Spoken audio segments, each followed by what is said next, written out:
Fundur er settur á Alþingi. Fjarvistarskrá liggur fram á skrifstofu. Af dagskrá þessa þingfundar er tekið 7. dagskrármálið. Mánudaginn 14. febrúar tóku Bjarkey Olsen Gunnarsdóttir, Þorgerður K. Gunnarsdóttir, Arndís Anna Kristínardóttir Gunnarsdóttir og Diljá Mist Einarsdóttir sæti að nýju á Alþingi og viku þá varamenn þeirra Kári Gautason, Tómas Möller, Halldór Auðar Svansson og Kjartan Magnússon af þingi. Þann dag tók Eva Dögg Davíðsdóttir sæti sem varamaður fyrir Steinunni Þóru Árnadóttur og Jónína Björk Óskarsdóttir tók sæti sem varamaður fyrir Guðmund Inga Kristinsson. Í dag, mánudaginn 21. febrúar, taka Sigmundur Davíð Gunnlaugsson og Guðmundur Ingi Kristinsson sæti á Alþingi á ný og víkja þá varamenn þeirra Anna Kolbrún Árnadóttir og Jónína Björk Óskarsdóttir af þingi. Borist hefur bréf frá formanni þingflokks Framsóknarflokks að Lilja Rannveig Sigurgeirsdóttir verði fjarverandi á næstunni. Einnig hafa borist bréf frá Andrési Inga Jónssyni, Njáli Trausta Friðbertssyni og Tómasi A. Tómassyni að þeir geti ekki sótt þingfund á næstunni.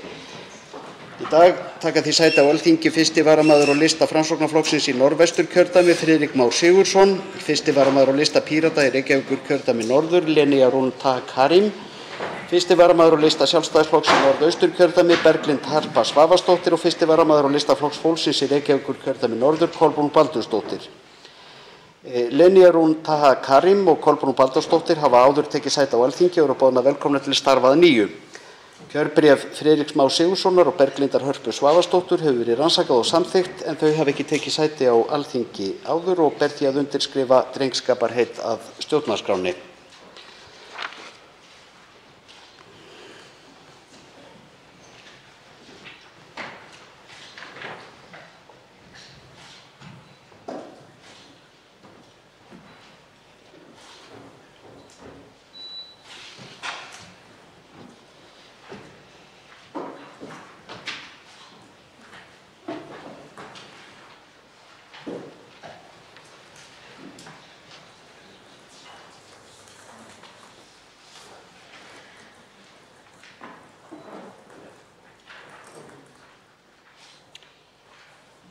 Friðrik Már Sigurðsson og Berglind Harpa Svavarsdóttir hafa undirskrifað drengskaparheit að stjórnarskránni og eru boðin velkomin til starfa á Alþingi.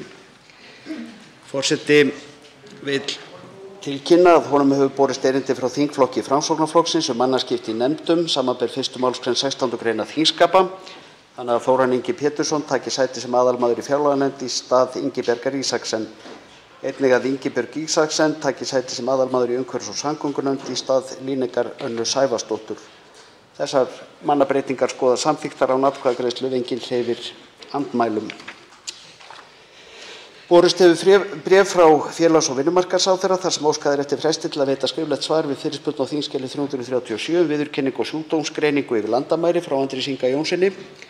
Þá var borist bréf frá heilbrigðisráðherra þar sem óskað er eftir fresti til að veita skrifleg svör við fyrirspurnum á þingskjali 360 kostnað ríkissjóðs við skimanir vegna COVID-19 og þingskjali 362 báðar frá Bergþóri Ólasyni. Einnig hafa borist bréf frá matvælaráðherra þar sem óskað er eftir fresti til að veita skriflegt svör við fyrirspurn á þingskjali 383 aflaheimildir frá Ingu Sæland, fyrirspurnum á þingskjali 387 línuívilnanir, þingskjali 388 ráðstöfun á aflaheimildum til frístundaveiða og þingskjali 372 ráðstöfun Fiskistofu og aflaheimildum, allar frá Lilju Rafneyju Magnúsdóttur. Og að lokum hefur borist bréf frá umhverfis-, orku- og loftslagsráðherra þar sem óskað er eftir fresti til að veita skriflegt svar við fyrirspurn á þingskjali 512 loftslagsáhrif botnvörpuveiða frá Þorbjörgu Sigríði Gunnlaugsdóttur. Útbýtt er á fundinum. Þingskjali 513, breyting á sveitarstjórnarlögum, frumvarp, flutningsmaður Kjartan Magnússon og fleiri.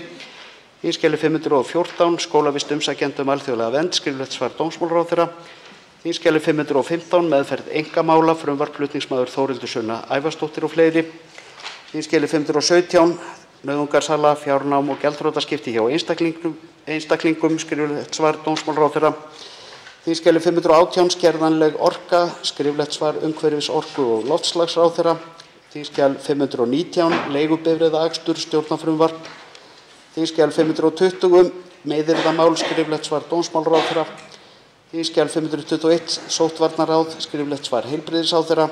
Þingskjal 522, réttarstaða þolenda, Skriflegt svar dómsmálaráðherra þskj. 523 áfengislög, frumvarp flutningsmaður Hafdís Hrönn Hafsteinsdóttir og fleiri, og loks þskj. 524 uppbygging klasa opinberra fyrirtækja og stofnana, þingsályktunartillaga flutningsmaður Ágúst Bjarni Garðarsson og fleiri.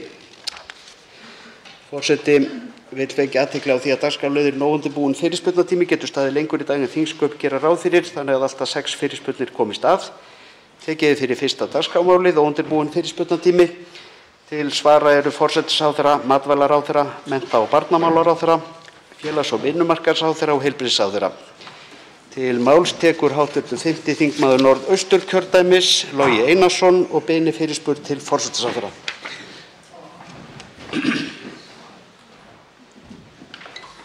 Herra forseti, maður er auðvitað hálf feiminn andspænis þessu fjölmenni hérna, en ég ætla samt að manna mig upp í að spyrja hæstv. ráðherra út í efnahagsmál. Það eru teikn á lofti að heimilin þurfa að hafa áhyggjur. Það eru hækkandi vextir og verðbólguspáin er slæm. Þess vegna höfum við í Samfylkinginu og fleiri stjórnarandstöðuflokkar kallað eftir sértækum aðgerðum sem að tryggja að endurræsing hagkerfisins bitni ekki á viðkvæmum hópum.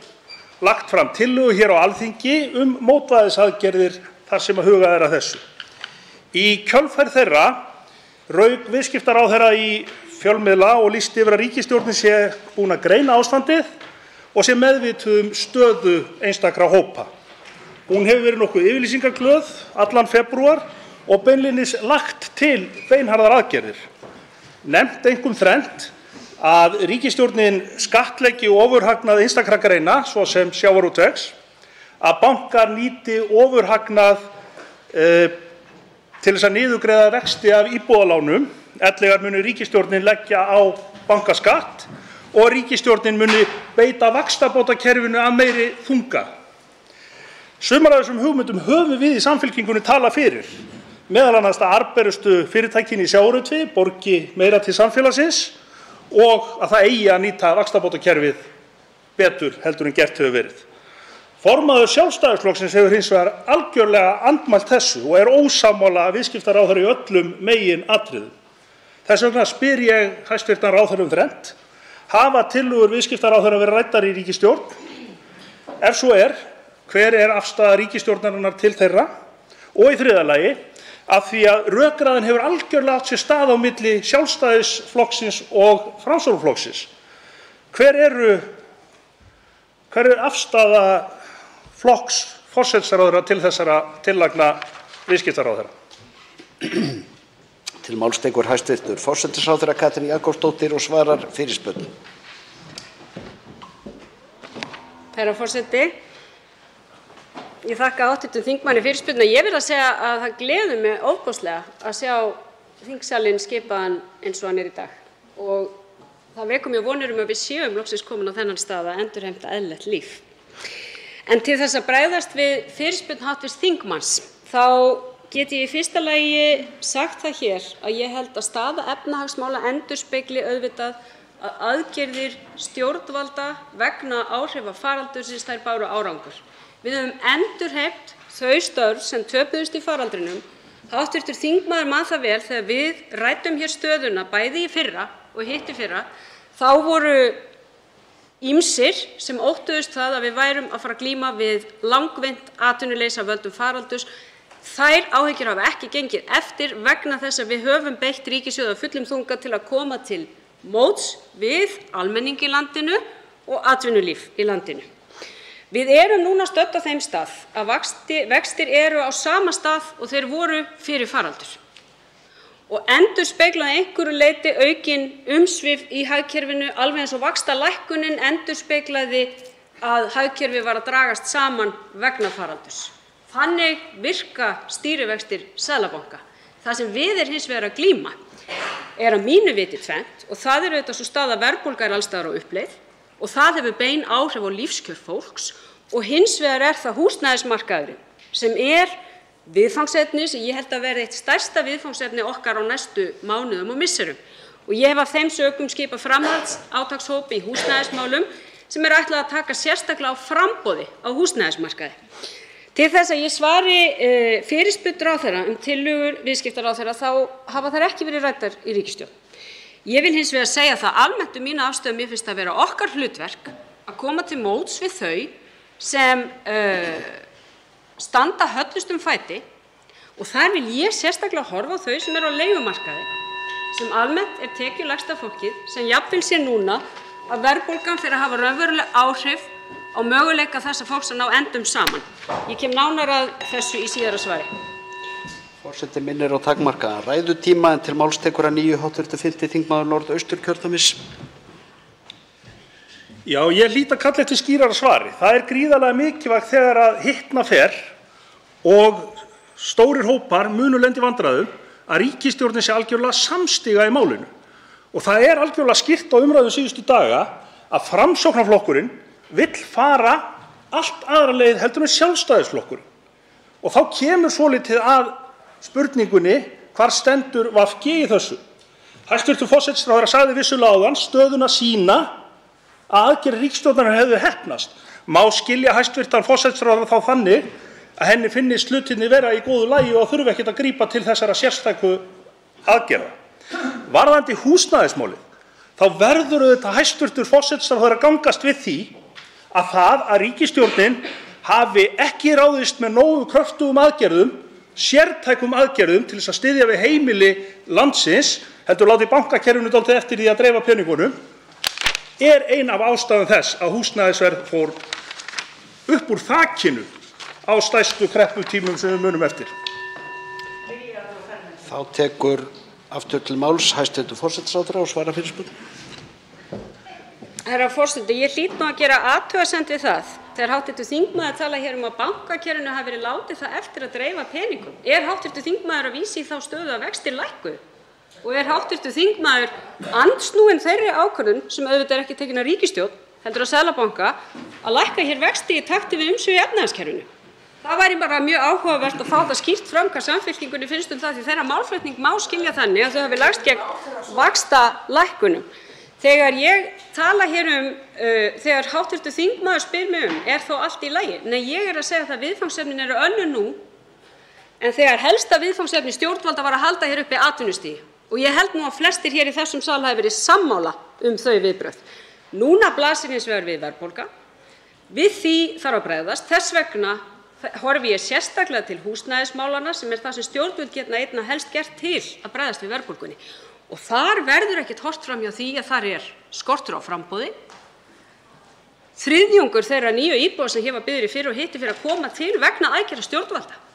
Kannski þarf bara einfaldlega að gera betur í því og byggja enn stærri hluta með aðgerðum stjórnvalda og ég vísa þá í almenna íbúðakerfið og ég vísa þá í hlutdeildarlánakerfið. Síðan þurfum við að horfa á afkomu þeirra sem lakast standa og það eru meðal annars þau sem eru á leigumarkaði og unga fólki. Til máls tekur forseti biður þingmennum að hætta samræðum og gefa forseta og síðan ræðumönnum hljóð. En til máls tekur hv. 3. þingmaður Reykjavíkurkjördæmis norður Halldór Mogensen og ber fyrirspurn til hæstv. forsætisráðherra. Forseti, lýðræðið þrífst á opinni samfélagsumræðu og frjáls fjölmiðlun hornsteinn þeirrar umræðu. Almenningur hefði aldrei komist á snoðir Samherjamálið, Klaustursmálið, uppreisn ærumálið, Panama-skjölin, Borgunarmálið og fleiri mikilvæg mál ef ekki hefði verið fyrir vinnu blaðamanna við að upplýsa almenning.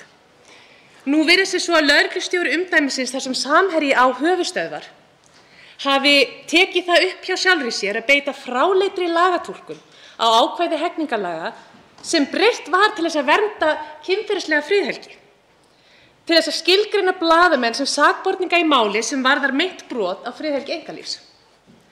Höfum það í huga að þetta eru blaðamenn sem upplýstu óvægnar og ósvífnar aðferðir Samherja við að njósna, sitja og þagga niður í blaðamönnum við vinnu sína við Samherjamálið. Þetta eru blaðamennirnir sem upplýstu okkur að Samherji var að leggja á ráðin með að koma í veg fyrir að lykilvitni gæti komið fyrir dóm í Namibíu. Hæstv. ráðherra sagði raunar, hæstv. forsætisráðherra, sagði raunar ef mig misminnir ekki að svona gerir menn einfaldlega ekki í kjölfar þessarar umfjöllunar sem nú virðist eiga að kæfa. Ég spyr því forsætisráðherra núna, hvaða augum hún líti á það að lögreglan ákveði að yfirheyra blaðamenn vegna umfjöllunar þeirra einn stærsta aðila í íslenskum sjávarútvegi, þann sama og sætir rannsókn vegna alvarlegra spillinga og mútubrota, bæði hér á landi og erlendis. Hvaða augum lítur hæstv. Forsætisráðherra á það? Til máls tekur hæstv. Forsætisráðherra og svara fyrirspurn. Herra forseti, ég þakka hv. þingmanni fyrir fyrirspurnina og fyrst vil ég segja það að hv. þingmaður þarf ekkert að efast heilindi mín í því að styðja við fjölmiðla. Og sjálf lagði ég hér fram frumvarp 2011 sem varð að fjölmiðlalögum þar sem undirstrikuð var vernd heimildarmanna og styrkt réttarstaða blaðamanna. 2019 samþykkti þingið tillögu mína endurskoðuð upplýsingalög sem styrkti sömuleiðis stöðu fjölmiðla. 2020 samþykkti þingið tillögu mína vernd uppljóstrara sem enn og aftur styður við hlutverk fjölmiðla í lýðræðislegu samfélagi. Þannig að ég lít svo á að enginn þurfi að velkjast í vafa mína afstöðu til mikilvægis fjölmiðla í lýðræðissamfélagi. Og ég hef lagt á það áherslu að löggjöf á borð við þá sem ég hef hér talið upp verði ávallt að túlka með hliðsjón af stjórnarskrá, mannréttindasáttmálum og tilheyrandi dómaframkvæmd að leiðarljósi. Og ef við horfum til dómaframkvæmdarinnar þá endurspeglar hún það að skjaldborg hefur iðulega verið slegin faglega blaðamennsku í almannaþágu. Ég vil segja það þetta tiltekna mál að þá hefur lögreglan gefið mjög lítið upp tilefni rannsóknar annað en að sé að ræða meint brot á friðhelgi einkalífs og því ógjörningur að vita nákvæmlega hvaða lagaákvæði eigi við og því erfitt fyrir mig sem ráðherra að tjá mig einstök atriði þessa máls meðan það til rannsóknar. Ég vil þó segja það að mér var auðvitað brugðið yfir fréttum af því að 4 blaðamenn hafi verið kallaðir til yfirheyrslu með réttarstöðu sakborninga í tengslum við fréttaflutning sem þau stóðu fyrir. Og við treystum því að sjálfsögðu að lögreglan sé meðvituð þetta mikilvægi fjölmiðla sem ég hef hér rætt og hv. þingmaður hefur rætt, að málefni stórfyrirtækja sem eru til rannsóknar og framgöngu þeirra í tengslum við hana eru mál sem eiga brýnt erindi við almenning. Það held ég nú að eigi algjörlega að liggja ljóst fyrir. Ég treysti því líka að lögreglan sé mjög meðvituð það að allar rannsóknaraðgerðir sem beinast gegn fjölmiðlum geta haft fælingaráhrif og því eigi ekki að fara af stað nema ríkt tilefni sé til og meðalhófs sé gætt. Til máls tekur að nýju hv. 3. þingmaður Reykjavíkurkjördæmis norður, Halldóra Mogensen. Forseti, ég þakka þessi svör en spyr kannski í ljósi þess að ráðherra hefur farið yfir allt sem hún hefur gert fyrir fjölmiðla en samt allt frá árinu 2018 til dagsins í dag þá hefur stöðugildum á fjölmiðlum fækkað vel rúmlega helming. Þetta sá tími sem hæstv. Ráðherra hefur setið á stóli forsætisráðherra. Þetta gríðarlegur atgervisflótti úr stétt sem hefur það hlutverk að upplýsa almenning og veita valdhöfum aðhald og í raun mikið áhyggjuefni út af fyrir sig. Þetta segir okkur það að það ekki búið að gera nóg, en ekki nóg með það. Heldur hæstv. Forsætisráðherra, hæstv. Formaður Sjálfstæðisflokksins og hæstv. Fjármálaráðherra hefur farið mikinn í að ýta undir upplýsingaóreiðu lagalega stöðu blaðamanna og þá sérstöku vernd sem störf þeirra njóta.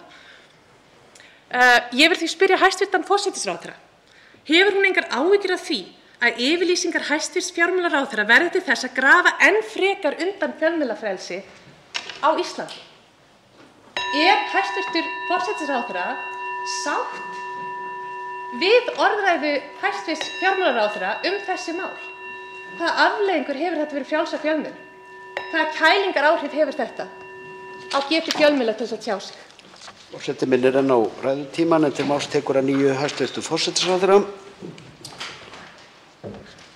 Herra forseti, út af því sem hv. þingmaður nefndi hér rekstrarstöðu fjölmiðla, þá var ég auðvitað fyrst og fremst að ræða réttarstöðu fjölmiðla í mínu fyrra svari.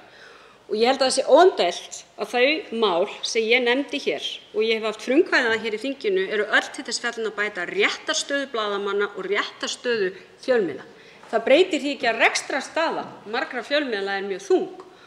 Og það frumvarp sem hér var samþykkt á síðasta kjörtímabili sem miðaði að opinberum styrkjum til einkarekinna fjölmiðla var auðvitað tilraun til þess að koma til móts við stöðu þeirra, en það má hins vegar deila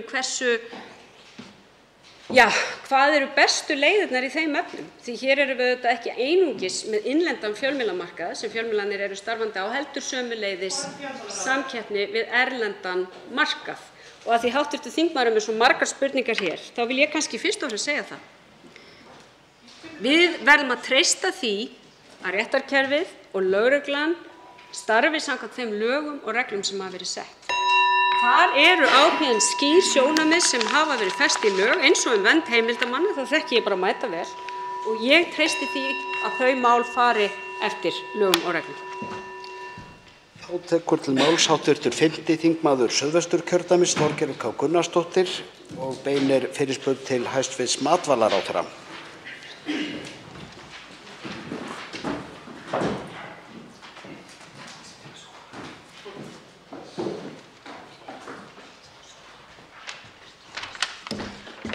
Virðulegi forseti, ég geri mér vel grein fyrir því að það ekki vilji í þessari ríkisstjórn að fara þá leið í sjávarútveginu sem við í Viðreisn teljum að skili mestu fyrir þjóðina. Hún skýrust, hún gegnsæ, hún réttlát og það markaðsleiðin að okkar mati. Leið sem 80% þjóðarinnar vilja líka fara. Ráðherra hefur hins vegar verið alveg skýr í þessum efnum í þessum sal fyrr á þessum þingvetri og það ljóst að það verður ekki sú vegferð sem hún vill fara.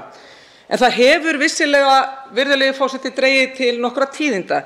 Því hér að melda sig inn flokkar innan ríkisstjórnar sem að lýsa því yfir að þeir eru tilbúnir til þess að hækka veiðigjöld í núverandi umhverfi. Hækka veiðigjöld á sjávarútveginn. Varaformaður Framsóknarflokksins fullyrti að þingflokkur Framsóknar væri sammála henni að það væri hægt að hækka veiðigjöldin og það ætti að gera.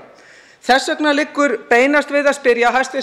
Sjávarútvegsráðherra, matvælaráðherra, hvort að ráðherra hyggist nú ekki nýta þetta mikilvæga tækifæri sem að koma núna upp í hendurnar á okkur og leið þá þennan skýra meirihluta hér á þingi, af því það meirihluta á þingi til þess að hreyfa við þessu og hækka meðal annars veiðigjöldin með að við búum við þetta umhverfi sem nú er. Mun ráðherra leggja fram tillögur hækkun á veiðigjöldum? Ætlar hún að láta reyna á þennan meirihluta sem í þinginu? Og ef svo hvenær má það búast við þessum tillögum til hækkunar á veiðigjöldum frá hæstv. Ráðherra? Til máls tekur hæstv. Matvælaráðherra Svandís Svavarsdóttir. Virðulegi forseti, ég þakka hv. þingmanni fyrirspurnina. Og það sannarlega þannig að það hversu mikið fjármagn rennur í sameiginlega sjóði frá sjávarútveginum eitt af því sem hefur verið til umfjöllunar langt árabil og meðal annars að því varðar uppbyggingu veiðigjaldanna á hverjum tíma.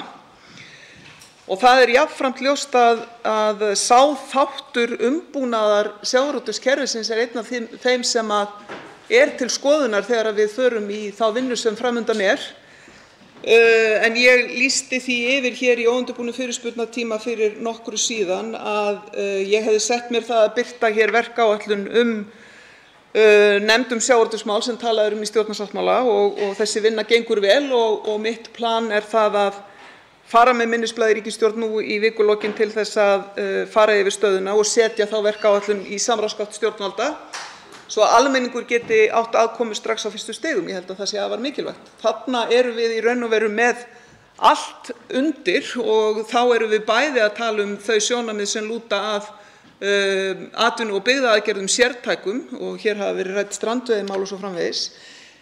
Líka þau mál sem að lúta að samþjöppun aflaheimilda, milliverðlagningu og fleiri þáttum af því tagi. En ekki síður þeim málum sem hv. þingmaður nefnir hér sem eru þau sjónarmið sem lúta að því með hvaða hætti og hversu mikið sjávarútvegurinn leggur til hér í sameiginlega sjóði. Þessir þættir eiga alltaf að vera til umræðu og ekki síður á þessum tímum þegar við að horfa til þess að við að vinna okkur út úr efnahagsáfalli sem hefur verið til umræðu hér í fyrirspurnatímanum fyrr. Og þá við auðvitað bæði að tala útgjaldahliðina sem hefur verið til umfjöllunar og jafnframt auðvitað möguleika að því varðar tekjuöflun. Þá tekur til máls að nýju hv. 5. þingmaður Suðvesturkjördæmis.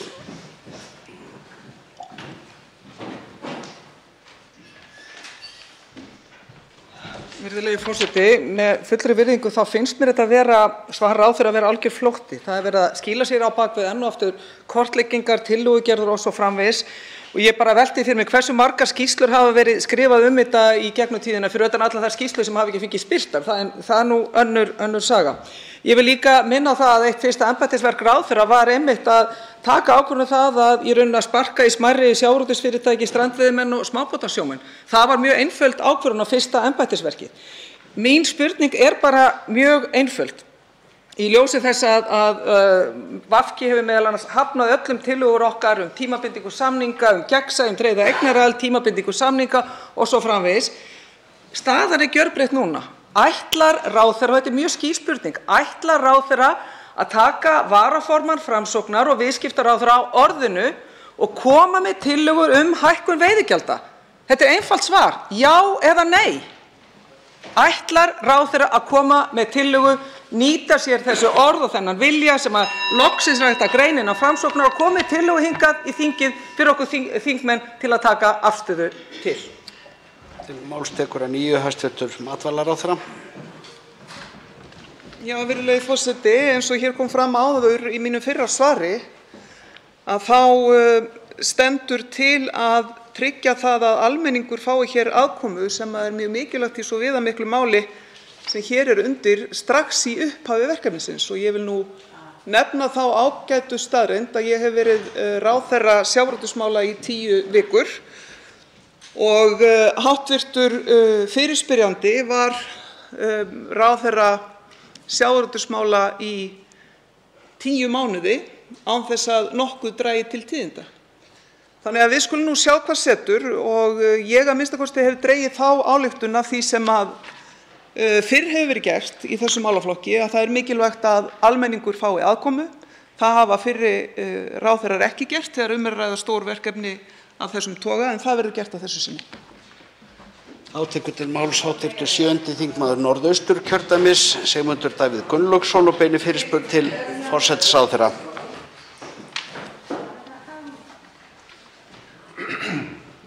Herra forseti, ráðherrar í ríkisstjórn hæstvirts forsætisráðherra hafa verið nokkuð yfirlýsingaglaðir að undanförnu og eins og hv. þingmaður Logi Einarsson nefndi hér áðan þá birtist það til að mynda í því þegar að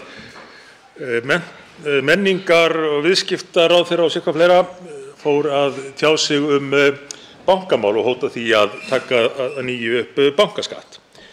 Ég hef skilning á því að ráðherrar sé ekki enn búnir að átta sig alveg á verkaskiptingunni í Stjórnarráðinu. Þetta er orðið býsna flókið eins og þessu var skipt upp. En svo kom hæstv. Fjármálaráðherra, ráðherra bankamála fram og sló þessar hugmyndir kaldar.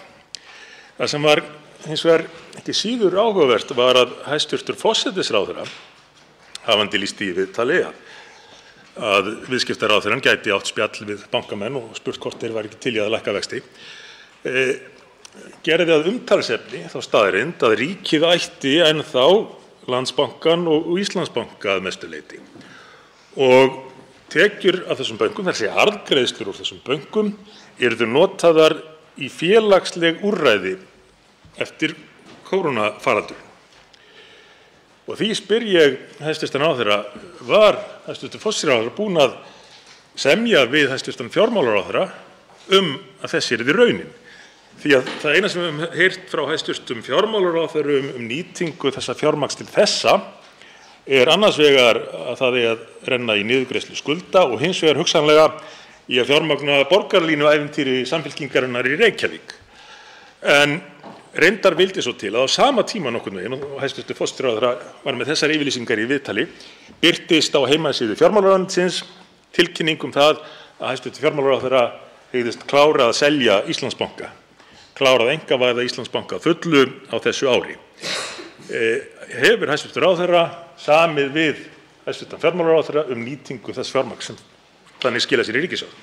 Þá tekur til máls hæstv. forsætisráðherra og svarar fyrirspurn. Herra forseti, hv. þingmaður kom inn á hér svo mörg atriði að ég hef strax áhyggjur af tímanum, en ef við byrjum á þeirri stöðu að ríkið á auðvitað Landsbankann, það er mín skoðun að ríkið eigi að eiga Landsbankann, og að ríkið á sömuleiðis drjúgan meirihluta í Íslandsbanka, þá að sjálfsögðu er það svo eins og ég benti á í þessu viðtali að auðvitað kemur það almenningi í landinu til góða þegar þessi fyrirtæki skila jafn ríflegum arði og við erum að sjá raun bera vitni núna. Og fara þær arðgreiðslur í félagslegar aðgerðir, ég sagði það í þessu viðtali að hluta til eigum við að nýta þær í félagslegar aðgerðir því það mun verða þörf á því í kjölfar heimsfaraldurs að taka utanum hvort sem það eru viðkvæmir hópar eða þau sem hafa upplifað mikla vanlíðan í gegnum þennan faraldur, það mun verða þörf á því. Það mun verða þörf á því að taka utan þau því þó að atvinnustig sé orðið lágt eða sem sagt gott, hátt og atvinnuleysi orðið lágt, þá erum við ennþá með umtalsverðan hóp sem hefur verið atvinnulaus lengur en í 12 mánuði. Það skiptir máli að taka utan þann hóp. Það skiptir máli að taka utan þau sem hafa verið til að mynda langveikir, fatlaðir og aðrir. Þannig að fannst ég greina einhvern svona tón þegar þingmaðurinn hv. ræddi félagslegar aðgerðir. Ég ætla bara ekki að gera lítið úr þörfinni á þeim í kjölfar svona ástandsins og hér hefur verið. Og við vitum það öll sem hér erum í þessum sal hve mikil áhrif þessi faraldur hefur haft á líðan fólks og ekki bara viðkvæmra hópa, heldur líka ungs fólks, svo dæmi sé tekið, sem hefur mátt lifa allt öðruvísi tíma en það ætlaði sér. Þannig að já, það verður tekið utan þessa hópa og til þess að geta arðgreiðslur nýst. Síðan liggur það algjörlega fyrir að það hefur verið á dagskrá þessara ríkisstjórnar að selja Íslandsbanka og það mun auðvitað hafa verulega jákvæð áhrif meðal annars á skuldastöðu ríkisins að sjálfsögðu, þar sem það er stóra eign að ræða. Þannig að, og að því að hv. þingmaður nefndi borgarlínu, þá get ég nú ekki annað en freistast þess að nefna hana líka. Ég held að það verði líka risastórt lífskjaramál þegar við ljúkum því verkefni að byggja hér upp öflugt almenningssamgangnakerfi á höfuðborgarsvæðinu. Til máls tekur að nýju hv. 7. þingmaður Norðausturkjördæmis. Herra forseti, hæstv. Forsætisráðherra þyrfti ekki að hafa svona miklar áhyggjur af tímanum ef hæstv. ráðherra einbeiti sér að því að svara spurningum í stað þess að halda þessi hefðbundnu erindi þau mál sem að hæstv. ráðherra langar að ræða, reyna að greina einhver tón og slíkt. Ég einfaldlega að spyrja hæstv. ráðherra í ljósi þess að yfirlýsingarnar voru afdráttarlausar. Er hæstv. forsætisráðherra búinn að semja við hæstv. fjármálaráðherra hvernig arðgreiðslur úr Íslandsbanka verði sérstaklega nýttar? Og svo þá væntanlega, fyrst að til stendur að selja bankann og koma þá væntanlega ekki frekari arðgreiðslur, hvernig afraksturinn verður nýttur. Við þekkjum það öll að það þarf mikið fjármagn í félagsleg verkefni, en hæstv. ráðherra nefndi það sérstaklega að þessi peningar yrðu eyrnamerktir tilteknum félagslegum verkefnum. Hvaða verkefni eru það og er hæstv. ráðherra búinn að semja við hæstv. fjármálaráðherra þá sérstöku ráðstöfun? Hæstv. forsætisráðherra svarar fyrirspurn öðru sinni. Herra forseti, úr því að hv. þingmaður telur sig þess umkominn að kenna mér að svara spurningum, þá get ég bara bent hv. þingmanna og þá er þá ágætt að hafa spurningarnar ekki alveg svona margar þegar spurt er og blanda ekki borgarlínu alltaf inn í spurningarnar. Það er auðvitað þannig að ríkisstjórnin markar sér ákveðna stefnu í viðbrögðum við faraldrinum.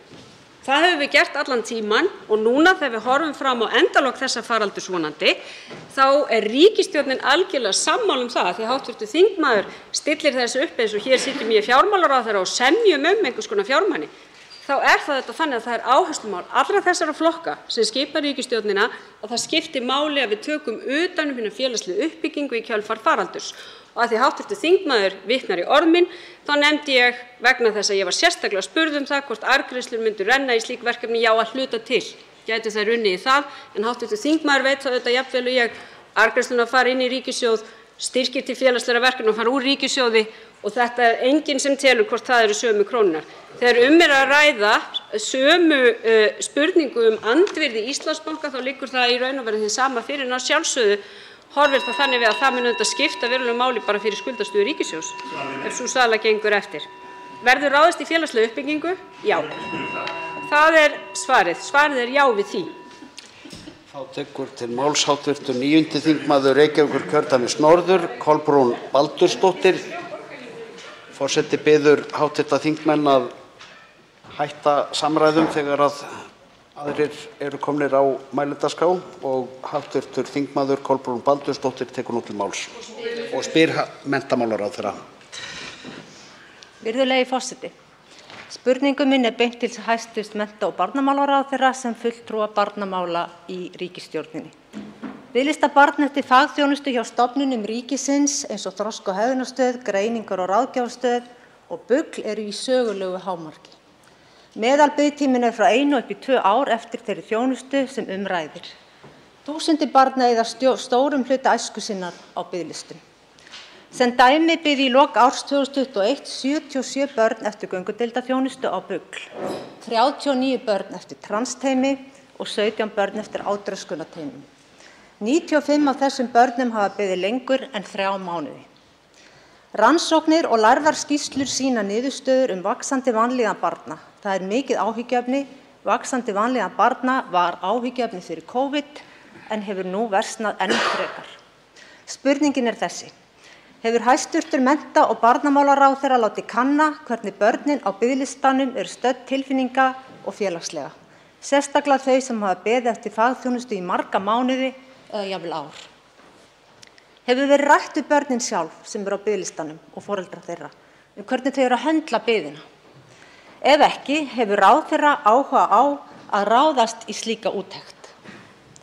Rannsóknir hafa ítrekað sýnt að vandi barna sem ekki fá viðhlítandi sálfræði og geðlæknisþjónustu er líklegur til að vaxa.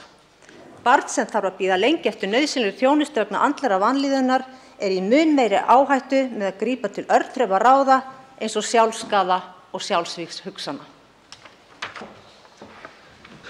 Þá tekur til máls hæstv. Mennta- og barnamálaráðherra Ásmundur Daði Einarsson. Einar Daðason og svarar fyrirspurn. Virðulegi forseti.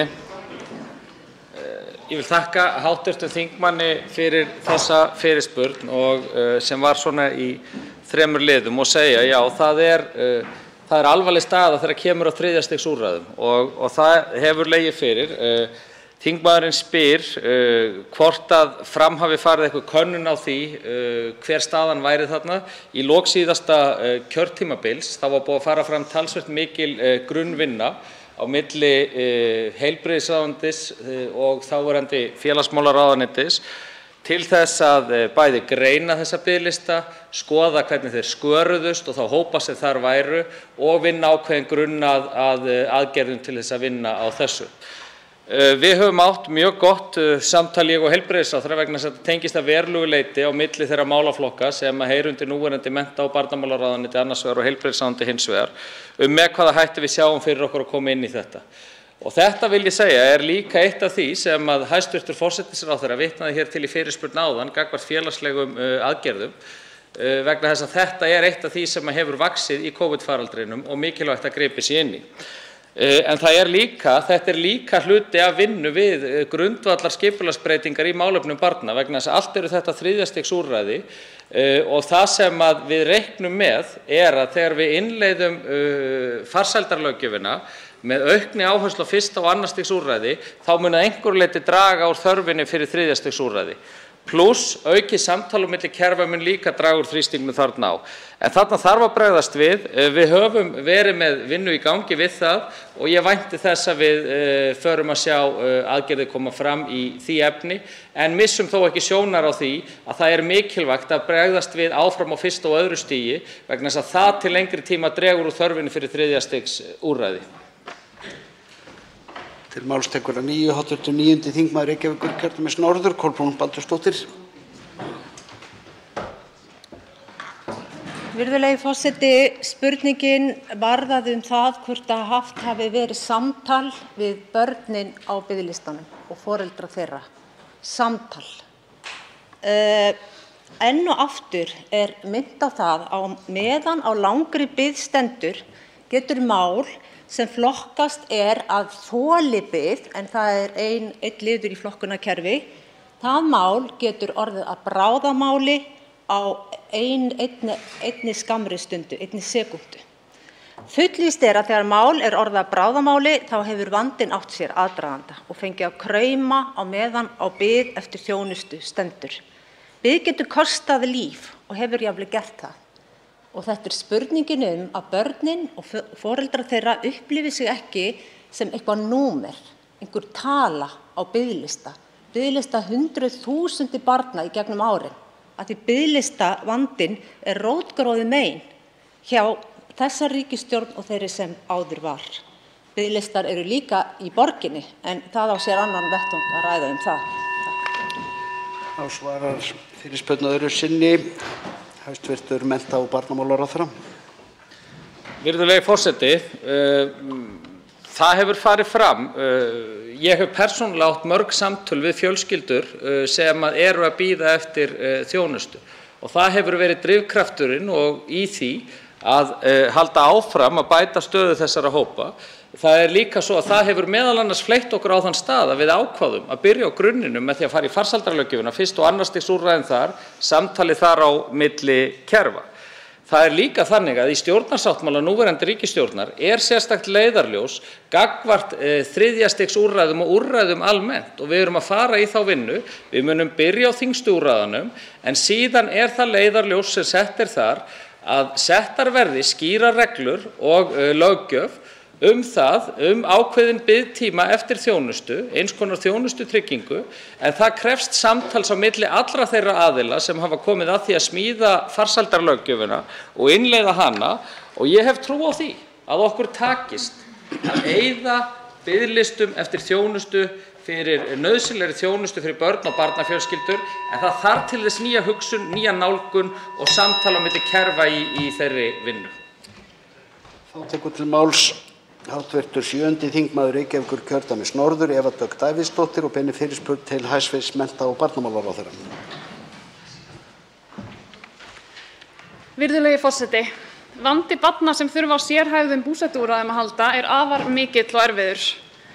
Samkvæmt skýrslu frá barnaverndarnefndum höfuðborgarsvæðisins sem kom út í fyrra eru 33 börn skilgreind með fjölþættan vanda, þá vegna þroskaskerðingar, fötlunar, vanrækslu, tengslavanda, einhverfu, neyslu, beitingu ofbeldis eða annarra samverkandi þátta.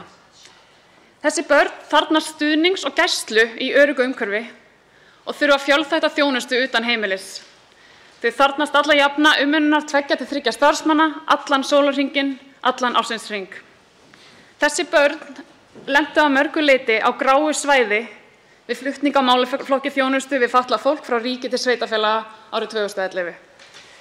Þau hafa upplifað niðurskurð í þjónustu og úrræðum af hálfu ríkisins á síðustu árum og mæta oft lokuðum dyrum í kerfinu. Og hver fyllir í þetta tómarúm í þjónustu við börn með fjölþættan vanda? Jú, einkareknar stofnanir hafa í auknum mæli stigið inn og boðið sveitarfélögum þjónustu við þennan viðkvæma hóp. Að þessum stofnunum ólöstuðum, því vissulega vinna þarft og mikilvægt starf, verðmiðinn gríðarlega hár. Kostnaður á hvert barn getur hlaupið á 20 milljóna á ársgrundvelli og allt upp í 150 milljónir. Þetta augljóslega þungur baggi að bera fyrir sveitarfélögin sem borga brúsann að mestu leyti. Í fyrrnefndri skýrslu meðal annars mælt með leyfi forseta, að bæði ríki og sveitarfélög taki þátt í uppbyggingu úrræða þar sem skýr og vel skilgreind kostnaðarskipting liggur fyrir og fjölbreytt samsetning þjónustu fyrir börn með fjölþættan vanda verði tryggð. Því spyr ég hæstv. Mennta- og barnamálaráðherra tvennt. Annars vegar hefur verið mörkuð skýr stefna hins opinbera hvernig byggja skuli fjölbreytt úrræði á ólíkum stigum til þess að mæta börnum með fjölþættan vanda. Og í öðru lagi hefur hæstv. Ráðherra einhverjar áætlanir hversu mikið fjármagn mun þurfa af hálfu ríkisins til að tryggja viðunandi þjónustu fyrir þennan viðkvæma hóp. Þá tekur til máls hæstv. Mennta- og barnamálaráðherra Ásmundur Einar Daðason og svarar fyrirspurn. Virðulegi forseti, ég vil þakka hv. þingmanni fyrir þessa mjög svo góðu fyrirspurn og segja að hún tengist að einhverju leyti fyrirspurnin sem var hér áðan líka vegna þess að það mikilvægt að þegar greining hefur farið fram að þá sé þjónustuúrræði til staðar. Það með þetta eins og það sem við ræddum áðan að hér um þriðja stigs úrræði að ræða og eins og kom fram í máli hv. þingmanns að þá gríðarlega mikilvægt vegna þess að þetta ekki þannig að ríkið eitt geti leyst þetta, eitt ráðuneyti geti eitt leyst þetta eða sveitarfélagi geti eitt leyst þetta.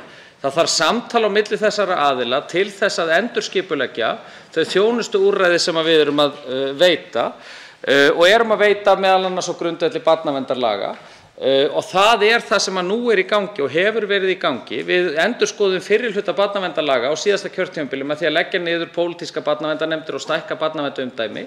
Seinni hlutinn sem ekki náðist að gera, meðal annars vegna COVID-faraldursins, að þá skiptum við þeirri vinnu upp í 2 fasa sem við hefðum kannski náð annars, að þá stendur til að fara í endurskoðun á þeim úrræðum sem veitt á 3. stigi. Bæði samþætta það við nýju farsældarlöggjöfina en líka kortleggja hvaða nýju úrræði þurfum við að grípa til, með hvaða hætti og fá sveitarfélögin að þeirri vinnu. Vegna þess að það þarf að klára þar kostnaðarsamtal þar á milli. Þetta eitt af þeim brýnustu verkefnum núna í allri vinnu kemur á málefnum barna og barnafjölskyldna. Það þetta tvennt. Það annars vegar greiningin og hins vegar úrræðin sem á því hvíla. En það verður ekki leyst nema í samtali við sveitarfélögin og við erum komin vel á stað í þá vinnu. Ég var til að mynda á skólaþingi í morgun þar sem verið var að ræða nákvæmlega það með hvaða hætti börnin með þyngstu þarfirnar gætu við gripið fyrr inn í þar í samstarfi við skólana til þess að ekki þyrfti að koma til þessara 3. stigs úrræða.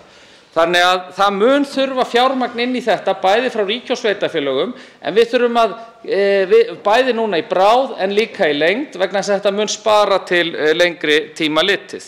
Þannig að stefnuna erum við að vinna í samstarfi meðal annars við sveitarfélög og við önnur hlutaðeigandi ráðuneyti. Máls tekur að nýju hv. 7. þingmaður Reykjavíkurkjördæmis norður Eva Dögg Davíðsdóttir. Já, ég þakka hæstv. mennta- og barnamálaráðherra kærlega fyrir svörin og það frábært að heyra að þessi vinna sé komin vel á veg. Það verulega mikilvægt að ríkið mæti þessari áskorun með öflugum og sértækum úrræðum. Þessi úrræði þurfa að vera sveigjanleg og aðlögu að þeim einstaklingum sem þjónustuna þurfa. Og svo auðvitað mikilvægt, eins og ráðherra nefnir, að þau samþætti þá fagþekkingu og þjónustu sem til staðar á ólíkum stigum stjórnsýslunnar. Og þá vil ég nefna að þessi skýrsla sem að ég vísa til, hún kallar ekki bara eftir 3. stigs úrræðum, heldur líka samþættingu ólíkra úrræða á ólíkum stigum. Og af því að þú nefnir lögin samþættingu og þjónustu í þágu farsældar barna, þá langar mig til að spyrja hvernig hæstv. ráðherra sér fyrir sér að auka samþættingu þessara kerfa, sérstaklega í samhengi við þessa þjónustu fyrir börn með fjölþættan vanda. Þá tekur til máls að nýju hæstv. mennta- og barnamálaráðherra og svarar fyrirspurn. Virðulegi forseti, þakka fyrir þessa fyrirspurn aftur og segja það að ég tek undir með hv. þingmanni mikilvægi þess að við byggjum upp öflug og sértæk úrræði. Við gerum það í samstarfi við sveitarfélög og við þurfum að vera með fleiri úrræði hvað varðar börn, ekki bara með fjölþættan vanda, heldur líka fyrr. Vegna þess að þau að skila gríðarlegri arðsemi til lengri tíma litið, ekki bara mikilvægi þess gagnvart viðkomandi fjölskyldum og einstaklingum og börnum, heldur þetta ofboðslega arðsöm fjárfesting. Og segja það að varðandi síðan fjármögnun þessara úrræða, að þá verðum við einfaldlega að vinna þá vinnu með sambandi sveitarfélaga eða landssamtökum sveitarfélaga og einstaka sveitarfélögum vegna þess að það með þeim hætti að sveitarfélögin munu líka þurfa að koma inn í þá vinnu vegna þess að við reiknum það út í farsældinni að arðsemin líka að koma fram hjá sveitarfélögum eins og ríki og það einfaldlega vinna sem við þurfum að flýta og gera í samfloti við innleiðingu farsældarinnar og ég vænti þess að við förum að sjá glitta í svona fyrstu afurðir þess. Liðnum á undirbúnum fyrirspurnum nú lokið. Til máls tekur fundarstjórn forseta hv. þingmaður Arndís Anna Kristínadóttir Gunnarsdóttir.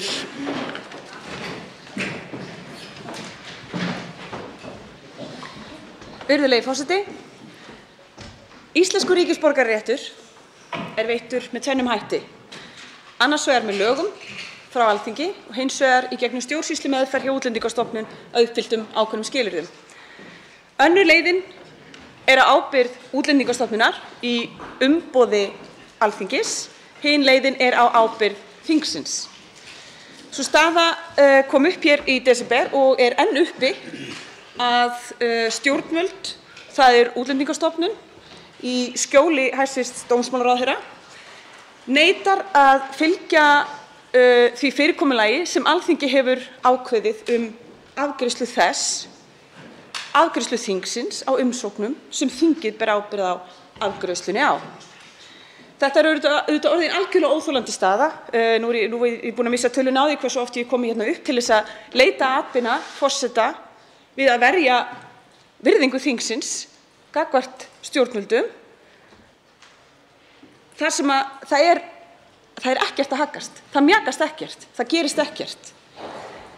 Mér langar í fyrsta lagi að spyrja hæstv. Forseta hvort að eitthvað frekara samtal hafi átt sér stað af hálfu forseta og hins vegar langar mig að spyrja, hefur Alþingi Íslendinga einhver tæki til þess að bregðast við þegar stjórnvöld neita að sinna lögbundinni skyldu sinni gagnvart þinginu? Til að gera langa sögu stutta þá hafa nú ýmis samtöl átt sér stað í þessu og forseti stóð í þeirri meiningu að einhver þróun væri í þessum efnum, en síðan er það annað mál að hér var í umræðum fundarstjórn forseta fyrir nokkru óskað eftir lögfræðilegri greinargerð eða minnisblaði varðandi túlkun á 51. grein þingskapa og miðað við upplýsingar forseta þá er verið að ljúka þeirri vinnu af hálfu lögfræðinga þingsins. En til máls tekur fundarstjórn forseta hv. þingmaður Logi Einarsson. Herra forseti, ég tek þetta undir með hv. þingmanni. Þetta er algjörlega óboðlegt. Og herra forseti verður bara í rauninni að beita sér fyrir Alþingi og fyrir okkur mikinn meirihluta inni í nefndinni sem að telur að þetta sé komið út í eitthvað öngstræti. Það er nú þannig í lífinu að sjáum maður nú rákað himninum, þá gerir maður ekkert mikið úr því. Sjáum maður aðra og þá þriðju og þá fjórðu, þá fer að teiknast upp munstur og maður getur að fara að draga ályktanir. Og við þurfum nú kannski að fara að velta því fyrir okkur núna með framgöngu ráðherra í þessu máli, með framlagningu útlendingalaga í samráðsgátt, með uppsögn og samningum við starfsmenn Rauða krossins og annað.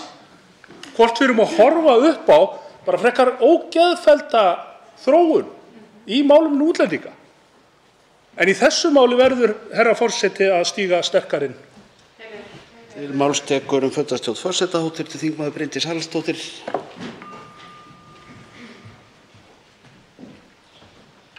Virðulegur forseti, ég verð nú að segja að ég átti von á því að við værum komin með málið í einhvern farveg, því ég veit ekki betur en að undirnefnd allsherjar- og menntamálanefndar hafi fundað í morgun og verið að fara yfir þær fyrstu umsagnir sem borist hafa frá Útlendingastofnun og á sama tíma það sem var upplýst að þessar umsagnir munu berast undirnefndinni núna með mjög reglulegu millibili.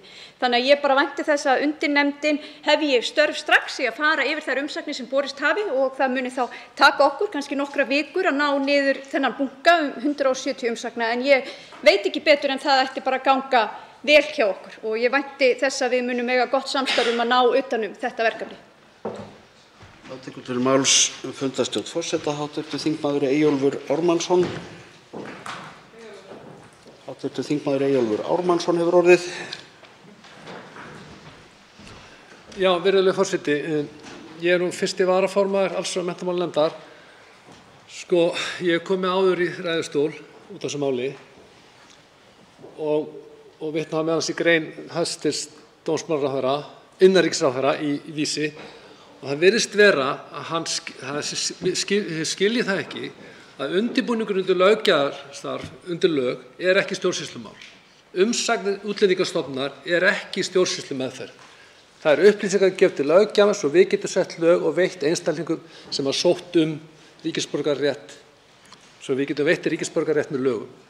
Umsóknirnar sem stílaðar á Alþingi Íslendinga, þeim er grautað saman og blandað saman með umsögnum sem hjá Útlendingastofnun. Öllu hrætt í einn pott og svo þetta tekið í röð. Auðvitað, þetta er tvö aðskilin kerfi. Annað kerfi samkvæmt 6. greininni sem veiting ríkisborgararétt með lögum og hinn samkvæmt 7. greininni sem veiting ríkisborgararéttar með stjórnvaldsákvörðun, ekki lögum af hálfu Útlendingastofnunar. Þessi grundvallarmunur virðist ráðherrann, hæstv. Innanríkisráðherra, ekki skilja.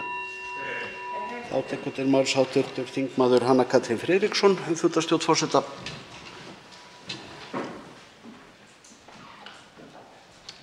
Herra forseti, taka undir þetta með kollegum mínum og ég ætla nú að byrja að þakka hv. þingmanni Bryndísi Haraldsdóttur, formann allsherjar- og menntamálanefndar, fyrir að koma og skýra það af málinu sem þó virðist vera orðið skýrt. Tek jafnframt undir með hv. þingmanni Eyjólfi Ármannssyni, takk fyrir, sem fór hérna býsna vel yfir málið. Mig langar eiginlega að hnykkja á einu og það er það sem undrar mig. Við höfum hér þingmenn átt í nokkrum samtölum við hæstv. forseta sem hefur skýrt málið á sinn hátt, en við erum þeirra skoðun að það gangi of hægt. En ég velti fyrir mér aðkomu ríkisstjórnarinnar að þessu máli. Þeirra þingmanna sem jafnframt gegna núna tímabundið eru handhafar framkvæmdarvaldsins og ég var nú að binda vonir við það að hæstv. forsætisráðherra sæti hér í salnum á meðan við ræddum þetta.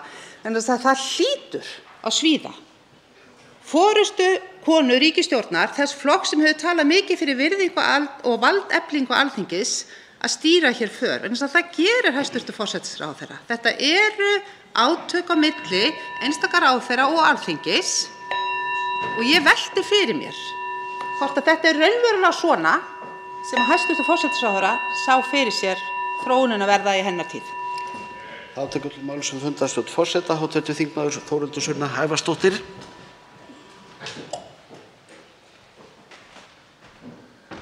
Virðulegur forseti, ég tek undir með hv. þingmanni Hönnu Katrínu Friðriksson. Við höfum einmitt rætt þetta mál við hæstv. forsætisráðherra. Hún sagði hér í óundirbúnum fyrirspurnum að hún ætlaði sér að ræða þetta mál við hæstv. ráðherra. Það gengi ekki að ekki væri farið að lögum. Síðan kemur að opnum fundi hjá allsherjar- og menntamálanefnd og þar kemur fram í máli hæstv. dómsmálaráðherra, heitir hann víst. Ég veit að það er mikill ruglingur á þessu, meira að segja hjá stjórnarliðanum sjálfum.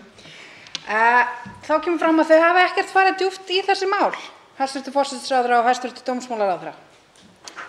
Þannig að ég velti fyrir mér efndum hæstv. forsætisráðherra á því sem hún sagði hér í óundirbúnum fyrirspurnatíma að hún ætlaði að taka til varna fyrir þingið. Hún ætlaði að ræða þetta mál við dómsmálaráðherra. Hvað varð af því og þeim fyrirheitum? Ég bara spyr. Þá tekur til máls öðru sinni fundarstjórn forseta hv. þingmaður Arndís Anna Kristínardóttir Gunnarsdóttir.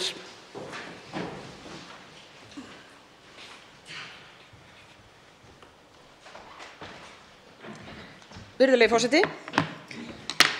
Ég vil þakka hv. formanni allsherjar- og menntamálanefndar fyrir að stíga hér inn. Hún nefnir það að hún telji að málið sé í farvegi. Þess væri óskandi. Málið er eingöngu í þeim farvegi sem Útlendingastofnun hefur ákveðið að það eigi að vera. Það hefur Útlendingastofnun gert í trássi við það fyrirkomulag sem Alþingi var búið að ákveða. Það fyrirkomulag var með þeim hætti að Alþingi afgreiddi þessar umsóknir tvisvar sinnum á ári og það var ákveðið að hafa tiltekinn umsóknarfrest. Útlendingastofnun ætlar ekki að gera þetta.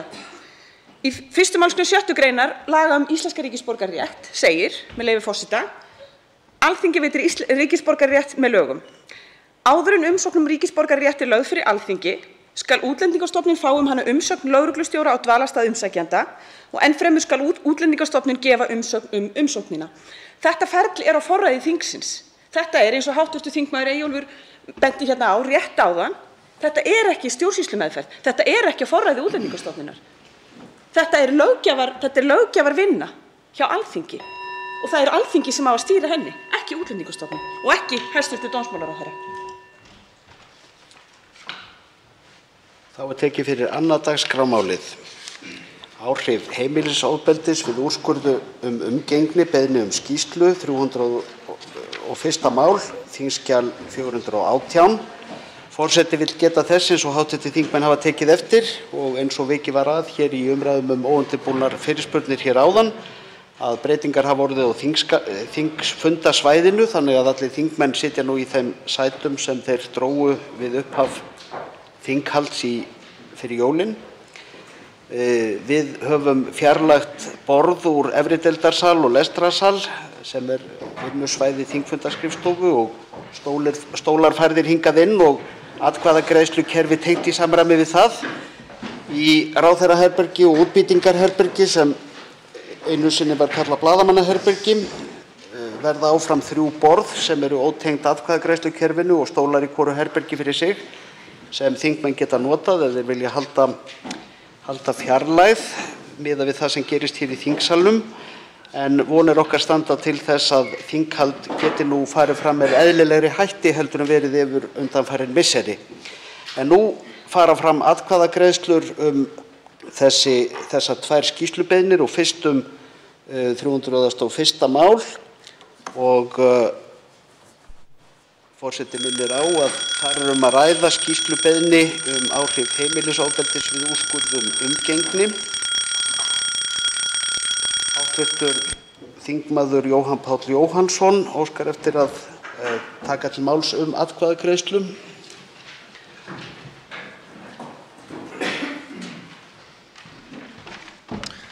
Virðulegi forseti, ég fagna því að Alþingi sé nú í þann mund að samþykkja skýrslubeiðni mína og okkar áhrif heimilisofbeldis og kynferðisbrota þegar úrskurðað gagnkvæman umgengnisrétt barns og foreldris. Það liggja fyrir dæmi, fleiri en 1 og fleiri en 2, að stjórnvöld þvingi barn til umgengni við foreldri sem hefur verið dæmt fyrir kynferðisbrot gegn barninu sjálfu eða gegn systkinum þess. Og við vitum líka að lengi vel hafði ofbeldi foreldris gegn foreldri nær engin áhrif þegar úrskurðað var umgengni. Þetta kemur okkur hér á Alþingi við og við þurfum að tala þetta, hvort það geti kannski verið að foreldrarétturinn sé of sterkur í íslenskum lögum og hvort lagaframkvæmdin sé of foreldramiðuð og bitni þannig á rétti barns til verndar gegn ofbeldi og þeirri meginreglu að það sem barni fyrir bestu skuli ávallt hafa forgang. Hve mörg börn eru það sem hafa verið skikkuð af stjórnvöldum til að umgangast einstaklinga sem hafa brotið gegn þeim eða systkinum þeirra kynferðislega? Hvernig hefur dómsmálaráðuneytið brugðist við? Hvaða vægi hafa læknisvottorð og gögn úr barnahúsi? Þetta munum við nú fá að vita. Þetta er mikilvægt skref. Þakka þingmönnum fyrir meðflutninginn og stuðninginn við. Forseti verður að minna á að ræðutími til að skýra afstöðu við atkvæðagreiðslu er takmarkaður, en til máls tekur þá atkvæðagreiðslu hv. þingmaður Arndís Anna Kristínardóttir Gunnarsdóttir.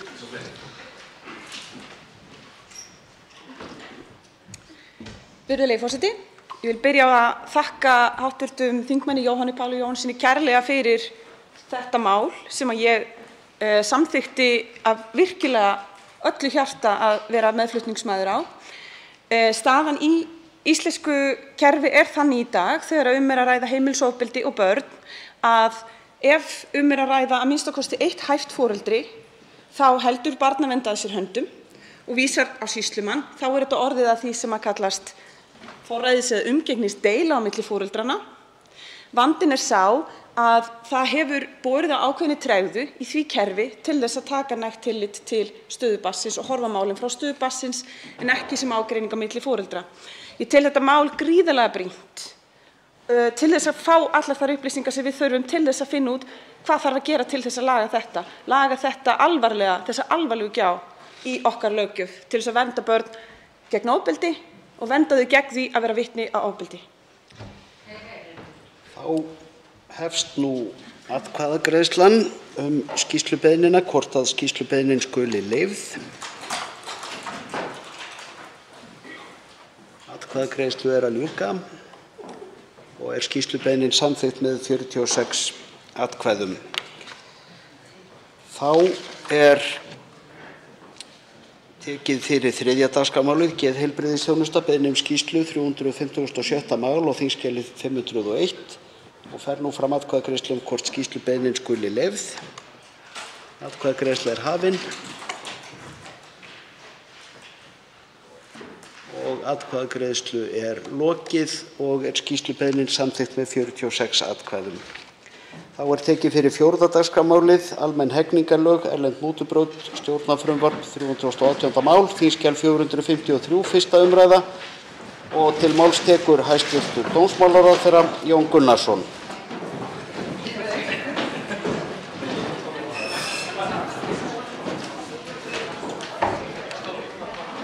Hæstv. forseti. Ég mæli fyrir frumvarpi til laga breytingu á almennum hegningarlögum varðar erlend mútubrot. Frumvarp þetta liður í því að styrkja og efla getu íslenskra stjórnvalda í að koma upp rannsaka og ákæra fyrir brot sem varða múturgreiðslur til erlendra opinberra starfsmanna í alþjóðlegum viðskiptum. Ísland fullgilti samning Efnahags- og samvinnu- og þróunarstofnunarinnar OECD erlend mútubrot þann 17. ágúst 1998 og síðan hafa íslensk stjórnvöld tekið virkan þátt í því að innleiða og hafa eftirlit með framkvæmd samningsins á vettvangi sérstaks vinnuhóps OECD á þessu sviði en hann nefnist Working Group on Bribery. Nefnd á vegum vinnuhópsins framkvæmdi úttekt hér á landi 2020 í desember. Sama ár kom út 4. úttektarskýrsla framkvæmd Íslands á samningnum en úttektin laut einmitt fyrst og fremst að getu íslenskra stjórnvalda til að koma upp erlend mútubrot auk rannsókn þeirra og saksókn. Í skýrslunni ýmsum tilmælum beint til íslenskra stjórnvalda aðgerða til úrbóta í því skyni að framkvæmd samningsins hér á landi geti verið í samræmi við efni hans og kröfur gagnvart aðildarríkjunum. Frumvarp þetta því samið í þeim tilgangi að uppfylla þau tilmæli vinnuhópsins lúta sérstaklega að ákvæðum almennra hegningarlaga sem varða erlend mútubrot.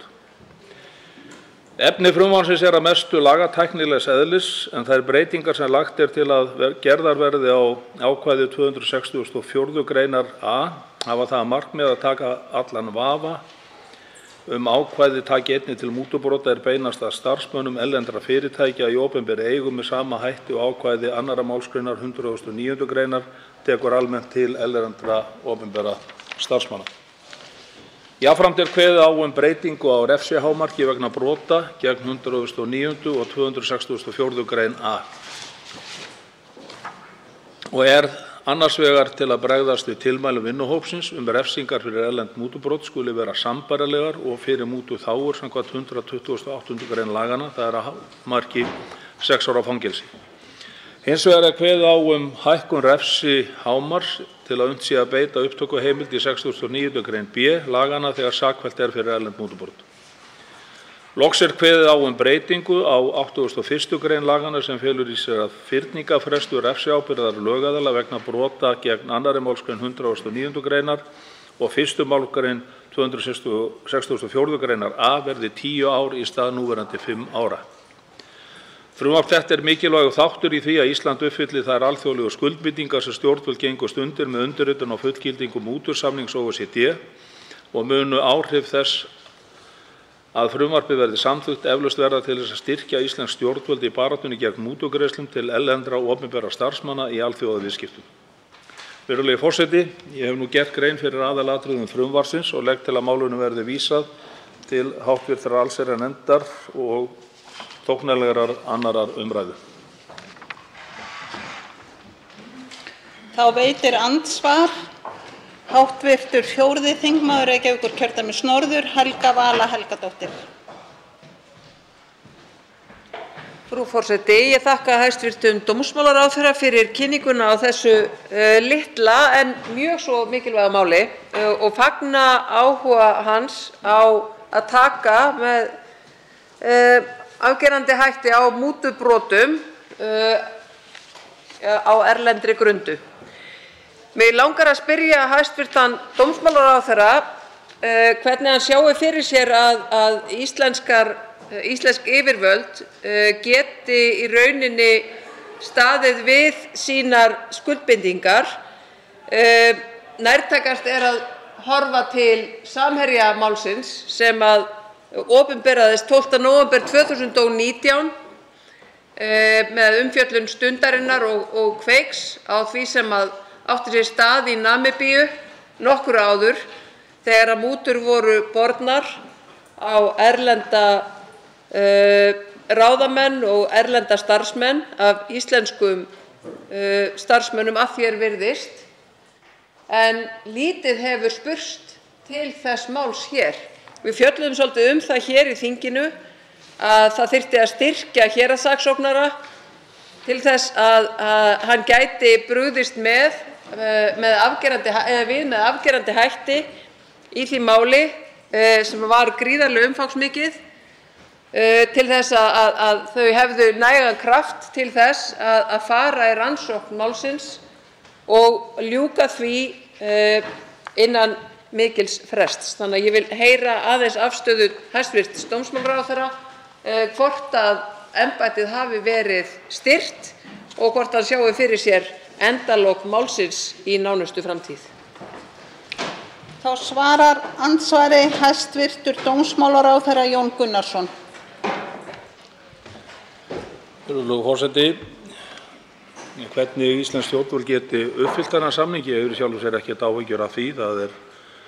Það gerist í orðanna hljóðan að við förum eftir þeim lagafyrirmælum sem það gilda á hverjum tíma og eiga við þau mál sem mögulega þarf að bregðast við í. Hér nefnt eitt ákveðið mál í þessu samhengi og hvort að héraðssaksóknaraembættið hafi verið styrkt alveg sérstaklega. Við búum við marga flöskuhálsa í þessu kerfi okkar sem frá rannsókn í saksókn og síðan yfir í dómstól og fullnustu. Það óásættanlegir flöskuhálsar í því kerfi sem lengi hafa legið fyrir og við því erum við að skoða og við því erum við að reyna að bregðast í ráðuneytinu. Við erum að reyna að horfa svolítið heildstætt á þetta þannig að það geti orðið aukin skilvirkni í því kerfi sem við búum við, sem mjög mikilvægt og á ekki bara við mál af þessum toga heldur í raun flesta málaflokka. Þannig að ég hef ekki fengið nein skilaboð frá héraðssaksóknaraembættinu sérstaklega það að rannsókn á einhverjum einstökum málum sem þyrfti að setja einhvern aukinn kraft í væri til trafala að þessu leyti. Þetta meira almenns eðlis en ég veit að þar málum forgangsraðað líka eftir mikilvægi þeirra mati saksóknara og ég hef engar upplýsingar hvernig líður þar með einstök mál eins og gefur að skilja. Þá veitir andsvar öðru sinni hv. 4. þingmaður Reykjavíkurkjördæmis norður, Helga Vala Helgadóttir. Frú forseti, ég þakka hæstv. Dómsmálaráðherra fyrir svarið. Langar að spyrja hann og biðja hann að útlista nánar hvaða flöskuhálsa hann að tala sem eru að tefja málin í kerfinu. Það mikilvægt fyrir Alþingi að vita hvaða flöskuhálsar það eru, hvort að við þurfum að breyta lögunum eða fara í einhverjar sérstakar aðgerðir hér innan hús til þess að réttarvörslukerfið virki sem skyldi.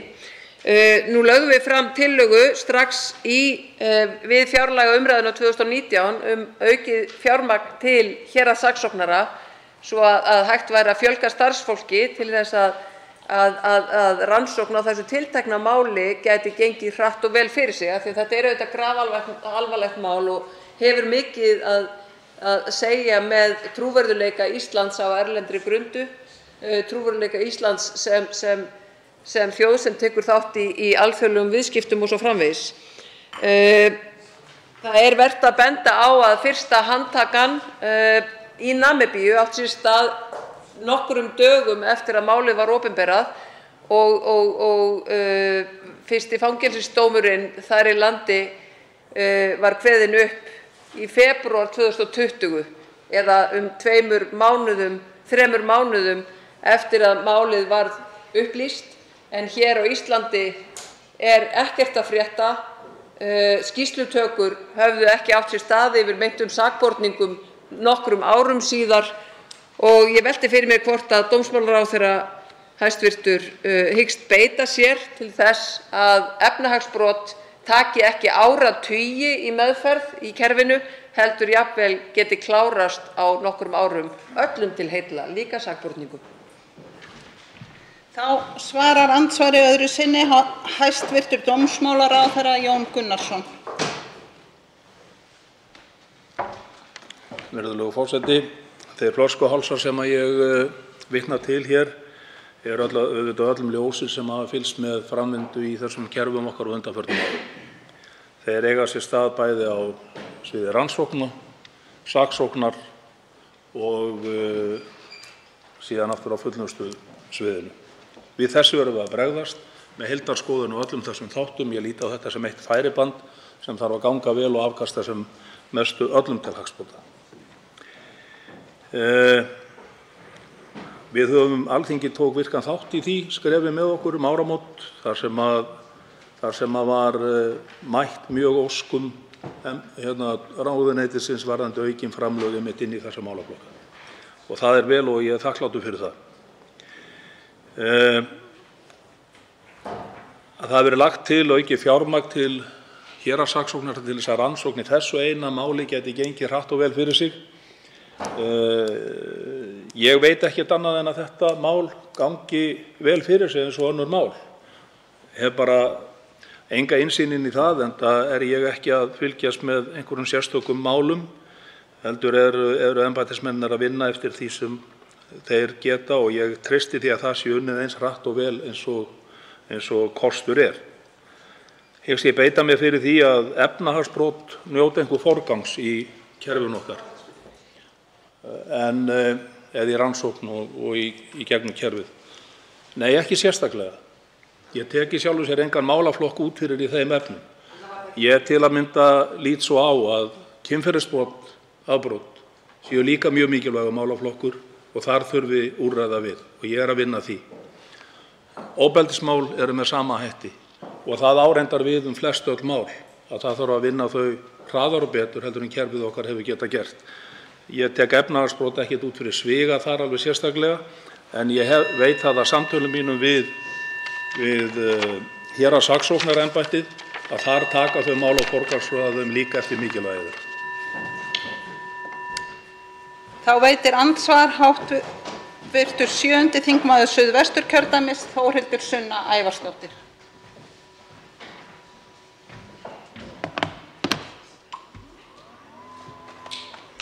Virðulegur forseti. Mig langar einmitt að ræða skýrslu starfshóps gegn mútugreiðslum á erlendri grundu eða mútugreiðslum gegn erlendum opinberum starfsmönnum. Þar kom fram í skýrslunni sem hæstv. Ráðherra vísaði í frá árinu 2020 að Ísland hefði að fullu uppfyllt tvenn tilmæli frá þessum vinnuhópi. Tvenn. Og að hluta til 2 í viðbót en 13 stæðu eftir. Mér sýnist svona í fljótu bragði að þessi lög geti kannski tikkað í eins og 1 eða 2 box í viðbót af þessum í raun 15 sem eftir standa. Og stærstu athugasemdirnar sem ég sá í þessari skýrslu sem ég las einmitt af mikilli athygli árið 2020 voru þær að við erum ekki með neina gagnvirka eða próaktífa, svo ég geti aðeins slett virðulegi forseti, leið til þess að rannsaka mútubrot af þessu tagi. Það er ekkert frumkvæði í gangi í kringum þetta og þar að auki eru dæmi að mútubrot sem þessi hafi ratað inn á borð stjórnvalda og það hafi ekkert verið gert til að bregðast við. Þetta kemur fram í þessari skýrslu. Ég spyr því hæstv. Ráðherra. Í ljósi þess að þessi vinnuhópur væntir svara frá Íslandi í ár hvað við erum búin að vera að gera til að bregðast við þessum í raun 15 tilmælum sem eftir standa. Verður þetta svarið, þessi litla lagabreyting tæknilegs eðlis sem að hér verður ekki til eða stendur til að raunverulega efla getu yfirvalda til að takast á við brotaflokka sem þessa á Íslandi og stendur til að rannsaka þau brot sem tilkynnt voru til íslenskra yfirvalda en voru ekki tekin til skoðunar á sínum tíma. Þá svarar andsvari hæstv. Dómsmálaráðherra Jón Gunnarsson. Virðulegur forseti. Já, það stendur yfir vinna í því að mæta frekari tilmælum sem að komi fram í þessari skýrslu, svo það sé alveg á hreinu. Það sem að hér er nefnt varðandi auknar heimildir til rannsóknar á þessum þætti brota og það á reyndar við aðra brotaflokka líka, að þá er það bara rétt ábending að lögreglu skortir heimildir, víðtækari heimildir til þess að taka mál til rannsóknar þar sem ekki er til staðar grunur eitthvað ákveðið brot. Það er með slíku. Þetta er að koma upp á fjölmörgum sviðum og tengist oftast nær skipulagðri glæpastarfsemi. Þar sem að lögregla til að mynda getur fengið upplýsingar frá erlendum lögregluyfirvöldum að hingað sé að koma fólk sem að þyrfti til að mynda að hafa eftirlit með og jafnvel starfsemi sem þyrfti að athuga, en lagaforsendur eru ekki til staðar. Þetta hefur svo sem áður komið fram í skýrslum frá lögreglu varða skipulagða glæpastarfsemi, þessi þröskuldur, og þetta hefur áður verið tekið til umræðu í þinginu, en þingið hefur aldrei náð að ljúka málsmeðferð á þessu vegna þess að þetta hafa verið mjög skiptar skoðanir hversu víðtækar heimildir lögregla á að hafa til að bregðast við í þessu máli. Ég mun leggja fram á næstunni frumvarp sem að felur í sér þessar víðtæku heimildir á breiðu sviði og það er gríðarlega mikilvægt að þingið taki það til málefnalegrar umræðu og afgreiði það sem allra fyrst þannig að við getum verið þátttakendur á alþjóðavettvangi í upplýsingaskiptum og upplýsingaöflun.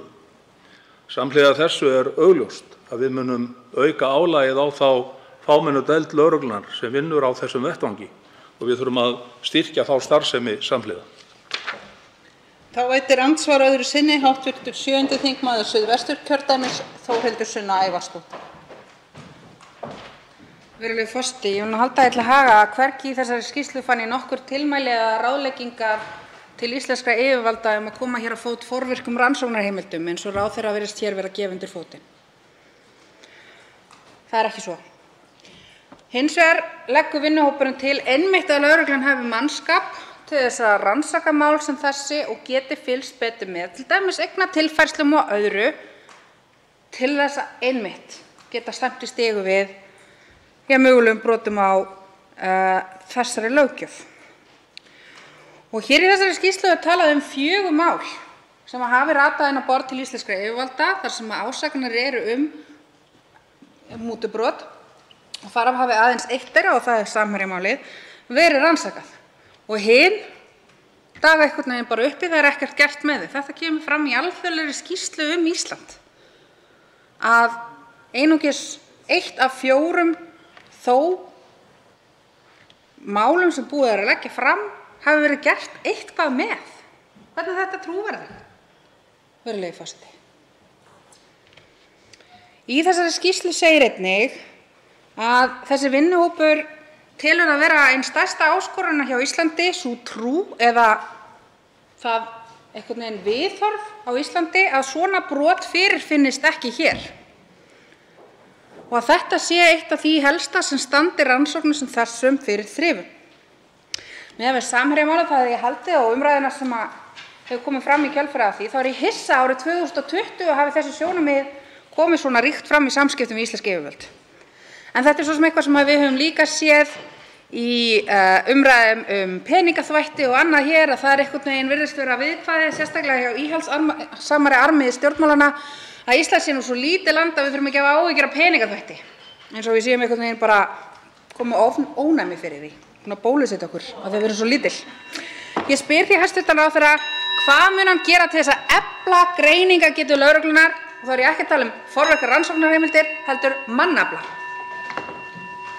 Þá svarar andsvar öðru sinni hæstv. Dómsmálaráðherra Jón Gunnarsson. Virðulegur forseti. Ekki veit ég hvaða íhaldsöfl hv. þingmaður Þórhildur Sunna Ævarsdóttir er að vitna hér til. Við skulum bara hafa það alveg á hreinu að mér kemur ekki til hugar sem einstaklingi, sem alþingismanni og sem dómsmálaráðherra annað en að hér á landi þrífist þau brot sem hér er vitnað til. Og mútubrot eru þar með talin, peningaþvætti alveg klárlega. Og ég er einmitt að skoða alveg sérstaklega mál sem að því snúa og eru klárlega til staðar og spurningin er hvernig við bregðumst við.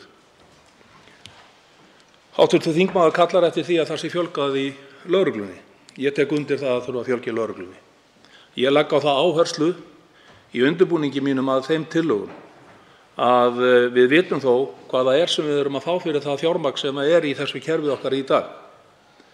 Ég er með sérstaka úttekt á því hvernig við getum nýtt betur þann mannafla sem við höfum með það að markmiði að dreifa verkefnum víðar út land, styrkja þar með lögregluembætti þar og síðan að bæta við. Það hefur verið brugðist við, eins og ég sagði áðan, af Alþingi, af hálfu Alþingis, með auknu fjármagni inn í málaflokkana sem munu nýtast okkur mjög vel. Það hefur verið að bregðast við því núna að Háskólinn á Akureyri geti fjölgað nemum frá og með næsta hausti í lögreglunámi. Það er nefnilega þannig að rannsókn er flókið fyrirbæri, alveg sérstaklega í þeim málum sem við höfum verið að nefna hér, sem tengja skipulagðri brotastarfsemi, og ég tala nú ekki þessum kynferðisafbrotamálum og ofbeldismálum. Þetta krefst mikillar þekkingar og reynslu og þú tekur ekki fólk sem er nýkomið út úr skóla eða hefur ekki þessa reynslu, þú verður að þjálfa það upp. Þjálfunarprógram stendur yfir í þessum málum sem öðrum. Þannig að við erum að bregðast við þessu og við munum þurfa að leita eftir meira fjármagni á Alþingi og ég vona það að menn styðji við það vegna þess að þetta mun allt leiða til þess að það þýðir ekki að fjölga í lögreglunni, það verður að bregðast við því að geta ráðið þá lögregluliði til starfa. En ég er að reyna að gera það með skipulögðum hætti og góðri yfirsýn. Andsvörum er lokið. Til máls tekur hv. 8. þingmaður Reykjavíkurkjördæmis norður, Þorbjörg Sigríður Gunnlaugsdóttir. Frú forseti, stærsta einkenni mútumála hvað kerfið varðar er að þau koma aldrei bara upp í hendurnar á yfirvöldum. Sá sem greiðir múturnar og sá sem þiggur þær, hvor sig leitast við að fela slóðina. Og þess vegna þarf meira en bara lögin ef menn ætla sér að ná utan mútustarfsemi. Það þarf markvissa vinnu þeirra stofnana sem er ætlað að gæta hagsmuna almennings, hagsmuna viðskiptalífsins og hagsmuna ríkisins. Mútum er alltaf beitt til þess að ná fram niðurstöðu sem er óeðlileg gagnvart regluverki okkar. Óeðlileg gjarnan með tilliti til hagsmuna almennings. Ná fram ákvörðun sem þjónar sérhagsmunum og getur haft í för með sér ekki bara óeðlilega niðurstöðu heldur hættulega. Þarna er verið að hafa óeðlileg áhrif gjarnan á ákvörðunartöku opinberra aðila. Þær breytingar sem eru hér lagðar til, þær skipta máli og þær eru að mér sýnist svona við fyrstu yfirferð jákvæðar. Þær eru tímabærar og rúmlega það, enda hefur Ísland lengi setið undir gagnrýni veikburða lagasetningu til að taka á brotum sem fara með þessum hætti, með mútum, gegn hagsmunum heildarinnar. Lagasetningin okkar hefur lengi verið veik til að taka á þeim brotum sem einna alvarlegust þykja, ekki bara hér á landi heldur í öllu alþjóðlegu samhengi. Og ríki sem tala það að verja innviði, þau eru vakandi fyrir þessum hættum, þau eru vakandi fyrir þeim innanlands en ekki síður erlendis. Mútubrot innlendra aðila gagnvart erlendum aðilum eru skammarlegur blettur, ekki aðeins á þeim sem að múturnar þiggja á erlendri grundu heldur ekki síður og á þeim sem að þær bjóða. Þær eru svartur blettur á þeim sem mútunum beita og þeim sem þiggja. Og það þarf báða aðila til að svona brot eigi sér stað og báðir aðilar eru gerendur. Brotaþolarnir í þessum málum eru almenningur og samfélagið í heild sinni. Þess vegna eiga stjórnvöld að vera aktív en ekki reaktív í þessari baráttu. Því að mútur eru brot sem beinast að samfélaginu öllu og auðvitað ein birtingarmynd spillingar. Og eins og ég nefndi hérna í upphafi að eitt megineinkenni þessara alvarlegu brota og sem að gera þau flókin viðfangs er auðvitað sú staðreynd að aðilar málsins leggja sig fram það markvisst að fela þau. Það er enginn sem kemur til lögreglunnar með kæru. Sjaldnast er það þannig. Og hér hafa til dæmis fjölmiðlar gríðarlega miklu hlutverki að gegna. Og í þessu sambandi þá er ástæða til að minna á það, þessi augljósu sannindi sem við þekkjum öll og eigum alltaf að hafa í huga, að staða fjölmiðla í hverju samfélagi fyrir sig er spegill á stöðu lýðræðisins.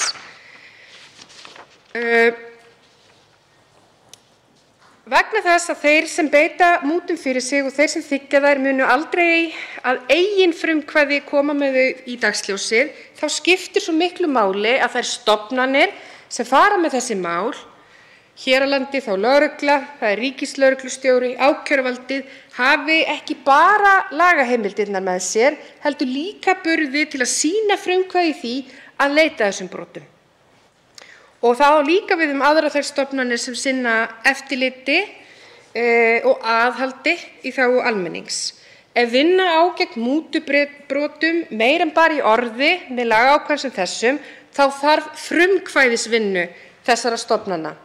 Og í því sambandi þá vil ég brýna hæstv. Dómsmálaráðherra til verka og biðla til hans það að gleyma því ekki að lögreglan, að ákæruvaldið og dómstólar, þetta eru líka innviðir, að samkeppniseftirlitið og fjármálaeftirlitið verða að njóta stuðnings stjórnvalda. Þetta á sömuleiðis við umboðsmann Alþingis. Allar þessar stofnanir og öll þessi embætti sem ég nefna hér, þetta eru varðmenn almennings og almannahagsmuna. Þessar stofnanir eru lykilstofnanir það að verja þessa hagsmuni almennings fyrir skipulögðum brotum gegn hagsmunum þeirra. Þessar stofnanir eru líka innviðir og það er stundum óþægilegt að hlusta á hagsmunaaðila og jafnvel ákveðna stjórnmálamenn úr stjórnarliðinu tala með þeim hætti eins og þessar stofnanir séu fyrir.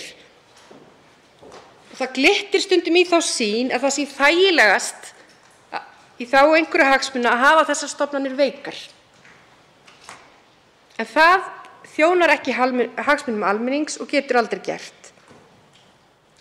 Og við sjáum dæmi af þessu nálægt okkur í tíma og svo sjáum við líka hvernig þráðurinn liggur í þessari umræðu.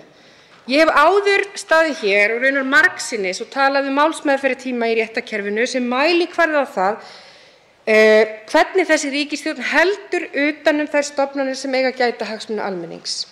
Og þetta vandamál er svo sannarlega fyrir hendi í efnahagsbrotamálunum og þar verður að gera betur. Og það þarf að sýna það í verki að stjórnvöld standi með þessum stofnunum því þær gæta grundvallarhagsmuna almennings af því að eiga skilvirkar stofnanir og sem hafa burði til að geta afgreitt mál með þeim hætti og á þeim tíma að varnaðaráhrifin skili sér út í samfélagið. Og þessi gagnrýni mín, hún beinist auðvitað fyrst og fremst að Sjálfstæðisflokknum sem hefur farið með dómsmálaráðuneytið árum saman. Og það hefur í verki verulega vantað upp á það að metnaðurinn sé sjáanlegur í verki til að styðja við og styrkja þessar stofnanir. En ég vil líka beina því til hæstv. Dómsmálaráðherra hversu mikilvægt það er, sérstaklega hér í dag þegar við erum að ræða mútubrot, að það þarf að skoða þennan málaflokk og kerfið sem það fjallar heildstætt. Það var í nóvember 2020 sem sagðar voru fréttir af því að íslensk stjórnvöld hefðu fengið 18 mánaða frest til að gera úrbætur raunverulegar aðgerðir gegn spillingu. GRECO, samtök ríkja innan Evrópuráðsins gegn spillingu, höfðu þá farið yfir stöðuna hér á landi, lagt fram tillögur og töldu að þær tillögur sem þau höfðu lagt fram hefðu ekki verið mætt af hálfu íslenskra stjórnvalda og í samræmi við þörf. Og GRECO hefur nú og lagði þá sérstaka áherslu á að stjórnvöld kynni niðurstöðurnar fyrir almenningi. Þetta var í nóvember 2020, fresturinn var til 18 mánaða, þessi tími er að renna upp. Haustið 2020 þá gerðist það að Ísland, nánar tiltekið í október 2020, þá var Ísland tekið af gráum lista FATF, alþjóðlegs fjármálaaðgerðahóps ríkja aðgerðir gegn peningaþvætti og fjármögnun hryðjuverka. Og það er auðvitað augljóst finnst manni í alþjóðlegu samhengi en Ísland er þar ekki undanskilið að mútur, peningaþvætti og jafnvel hryðjuverk í íslensku samhengi tengjast. Og það var því miður engin hending að Ísland lenti á þessum lista því það hefði lengi legið fyrir að aðgerðir íslenskra stjórnvalda gegn peningaþvætti töldust ófullnægjandi. Að lenda á svona lista er ekki bara mikill álitshnekkir, heldur getur haft í för með sér sjálfstætt hættuástand. Eitt er að lenda á listanum, annað eru afleiðingar þess.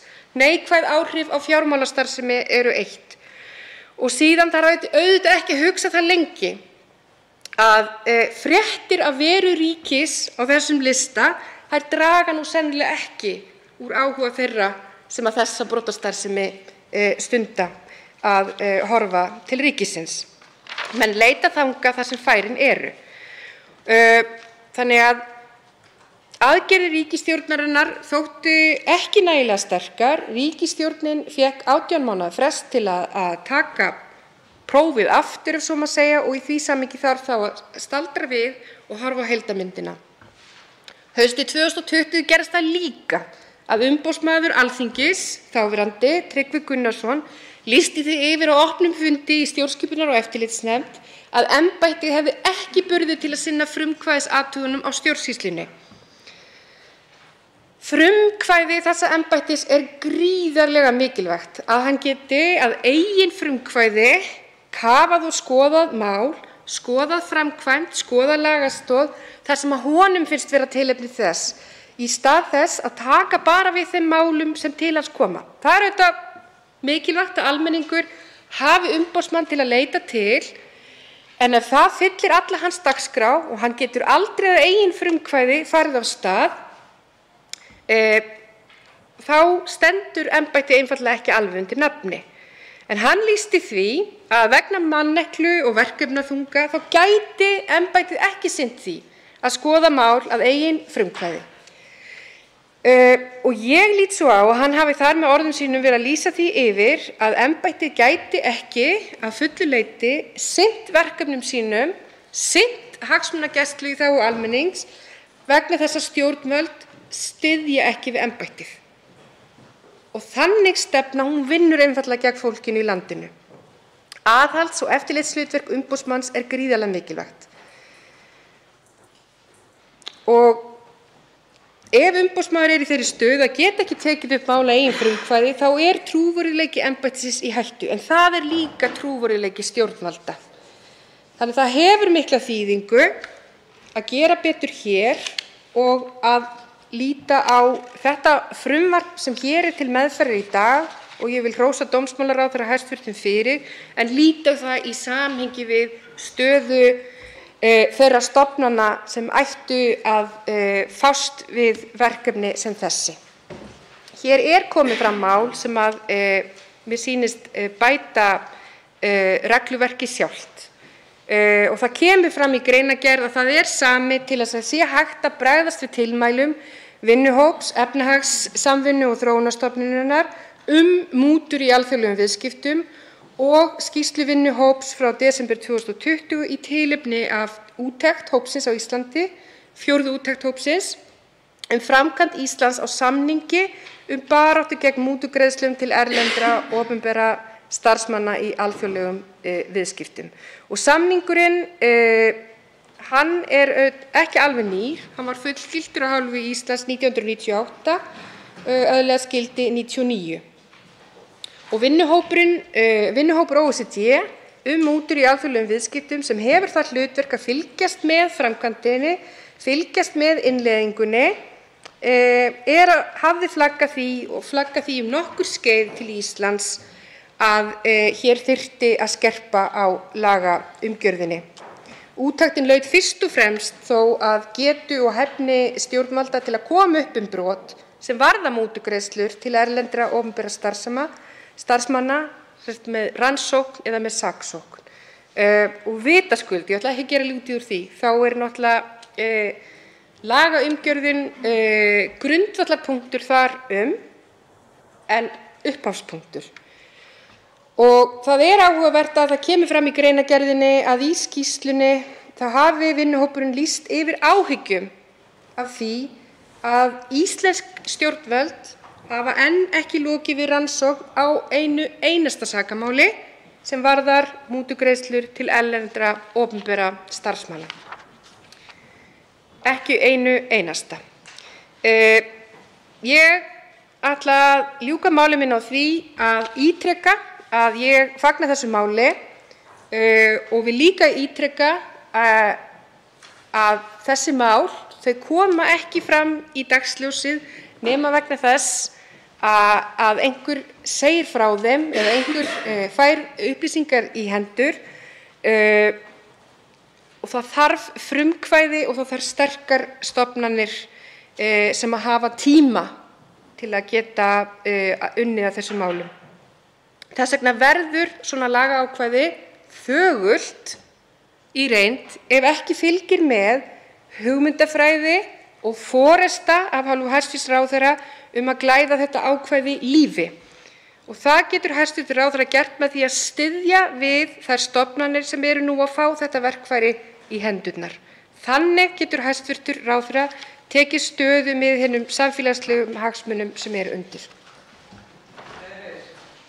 Svo háttar til að 3 hv. þingmenn hafa óskað eftir því að veita andsvar og ræðutími því styttur í 1 mínútu í síðari umferð. Fyrst veitir andsvar hv. 7. þingmaður Suðvesturkjördæmis, Þórhildur Sunna Ævarsdóttir.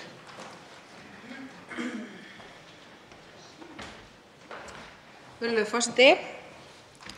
Ég byrjaði að þakka hv. þingmanni fyrir mjög góða ræðu og í raun virkilega góða yfirferð á því sem ég gjarnan kallað að grafa undan getu eftirlitsstofnana á Íslandi til þess að sinna hlutverki sínu í almannaþágu. Þetta er eitthvað sem ég hef séð ágerast í tíð þessarar ríkisstjórnar og fyrirrennaranna sem er í raun sama ríkisstjórnin með endurteknum atlögum og undangrefti að getu þeirra sjálfstæðu eftirlitsstofnana sem við höfum hérna til þess að sinna sínu hlutverki. Og að því við erum að tala erlend mútubrot, þá kemur að sjálfsögðu Samherjamálið upp í hugann og í raun sú staðreynd að minnsta kosti stór hluti af því máli tafðist að lágmarki hálft ár að ég best veit vegna sameiningar á skattrannsóknarstjóra og Skattinum án þess að verkferla lægi fyrir í raun yfirfærsluna á verkefnum á milli stofnana. Það var í raun rosalegu flýtir að koma þessu í gegn, þessari sameiningu fyrir kosningar, fyrir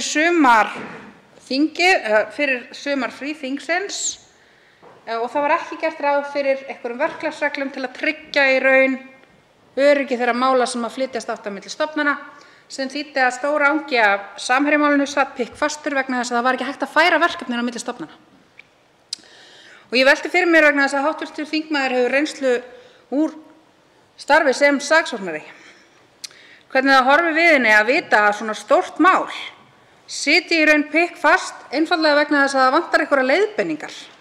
Einfaldlega vegna þess að ríkisstjórnin tók sig til og ákvað að sameina stofnanir án þess að hafa nokkurt plan hvernig færi fyrir málunum sem voru hjá þessum stofnunum. Þá svarar andsvari hv. 8. þingmaður Reykjavíkurkjördæmis norður, Þorbjörg Sigríður Gunnlaugsdóttir. Já, frú forseti, ég ætla að fá að halda mig við það og þakka góða spurningu frá hv. þingmanni að tala áfram það að hin pólitíska forysta er nauðsynleg það að styðja við þessar stofnanir. Og vitaskuld á aldrei breytingastjórnin að standa þannig að verki að það skapi óþarfa rót. Við sjáum það nú síðast bara í 2 milljarða króna ráðherrakaplinum sem að hafa þau áhrif að það er mikill hægagangur í stjórnsýslunni allri sem afleiðing af. Þannig að almennt séð þá veit ég það og hef trú á þessum stofnunum sem ég hef búin að vera að nefna hér í minni ræðu.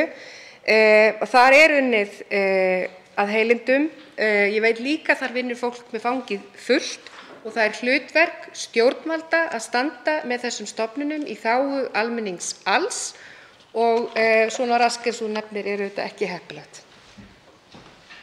Þá veitir andsvar öðru sinni hv. 7. þingmaður Suðvesturkjördæmis, Þórhildur Sunna Ævarsdóttir. Já, virðulegur forseti, ég spurði náttúrulega sérstaklega bara út af málsmeðferðartímanum sem að svona rask hálfs árs töf mun hafa á bara afdrif málsins sjálfs. Það var nú hluti ástæðunnar fyrir að ég spurði þetta. En ég hlýt auðvitað að taka undir með hv. þingmanni mikilvægi pólitískrar forystu og mikilvægi stuðnings hins opinbera við eftirlitsstofnanir sem starfa í þágu almennings í landinu. Og finnst mjög grátlegt að horfa upp á fjárskortinn sem þessir aðilar búa við og einmitt stuðningsleysið sem þeir búa við. og ég upplifi þetta sem í raun aðför að eftirlitsstofnununum. Hv. þingmaður nefndi það sem svo að hún teldi að stjórnarliðum þætti þessar stofnanir oft vera fyrir.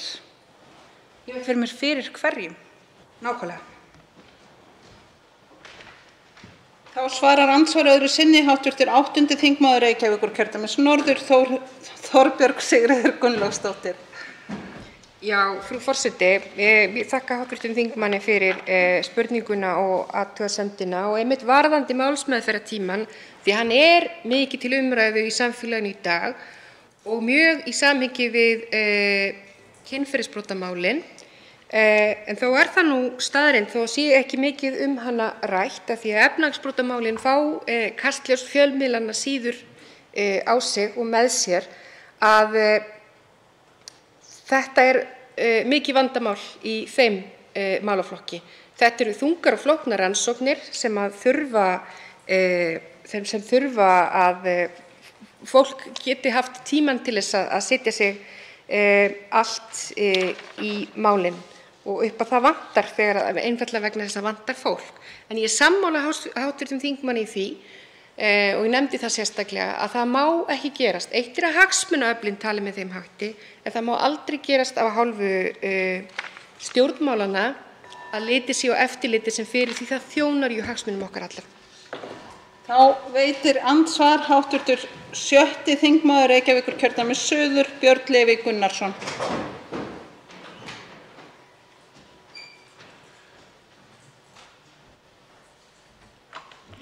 Forseti, ég vann hér á árum áður í gæðaeftirliti í tölvufyrirtæki.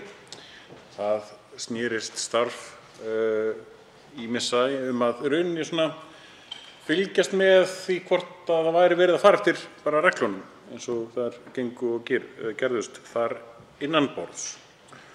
Og mikið af þeirri vinnu snerist svona að fylgjast með ákveðnum flöggum. Gerist eitthvað ákveðið, einhver ákveðin millifærsla eða kaup eða sala eða ýmislegt svoleiðis sem veldur því að það þarf einhverja rannsókn. Og maður hefur heyrt sögur af því til dæmis svona fyrir hrun að þá hafi slíkar sjálfkrafa tilkynningar borist með faxi til lögreglunnar, þar sem að einn starfsmaður sá að taka faxvélinni og svona skráða inn í málaskrá og koma þeim áfram og svoleiðis. Svo einhvern tímann í svona sumarfríi, þegar enginn var að sinna því, þá kláraðist pappírinn og það var ekkert prentað út og það var gaman. Svo þegar kom aftur eftir sumarfrí þá var heill bunki einmitt af málum sem tengdust hruninu, því að þetta var nokkurn veginn akkúrat þarna í kringum 2008. Og ég velti fyrir mér hvort að það sé ekki eðlilegt að það séu sumir opinberir starfsmenn eða embættismenn sem að hafi ákveðna stöðu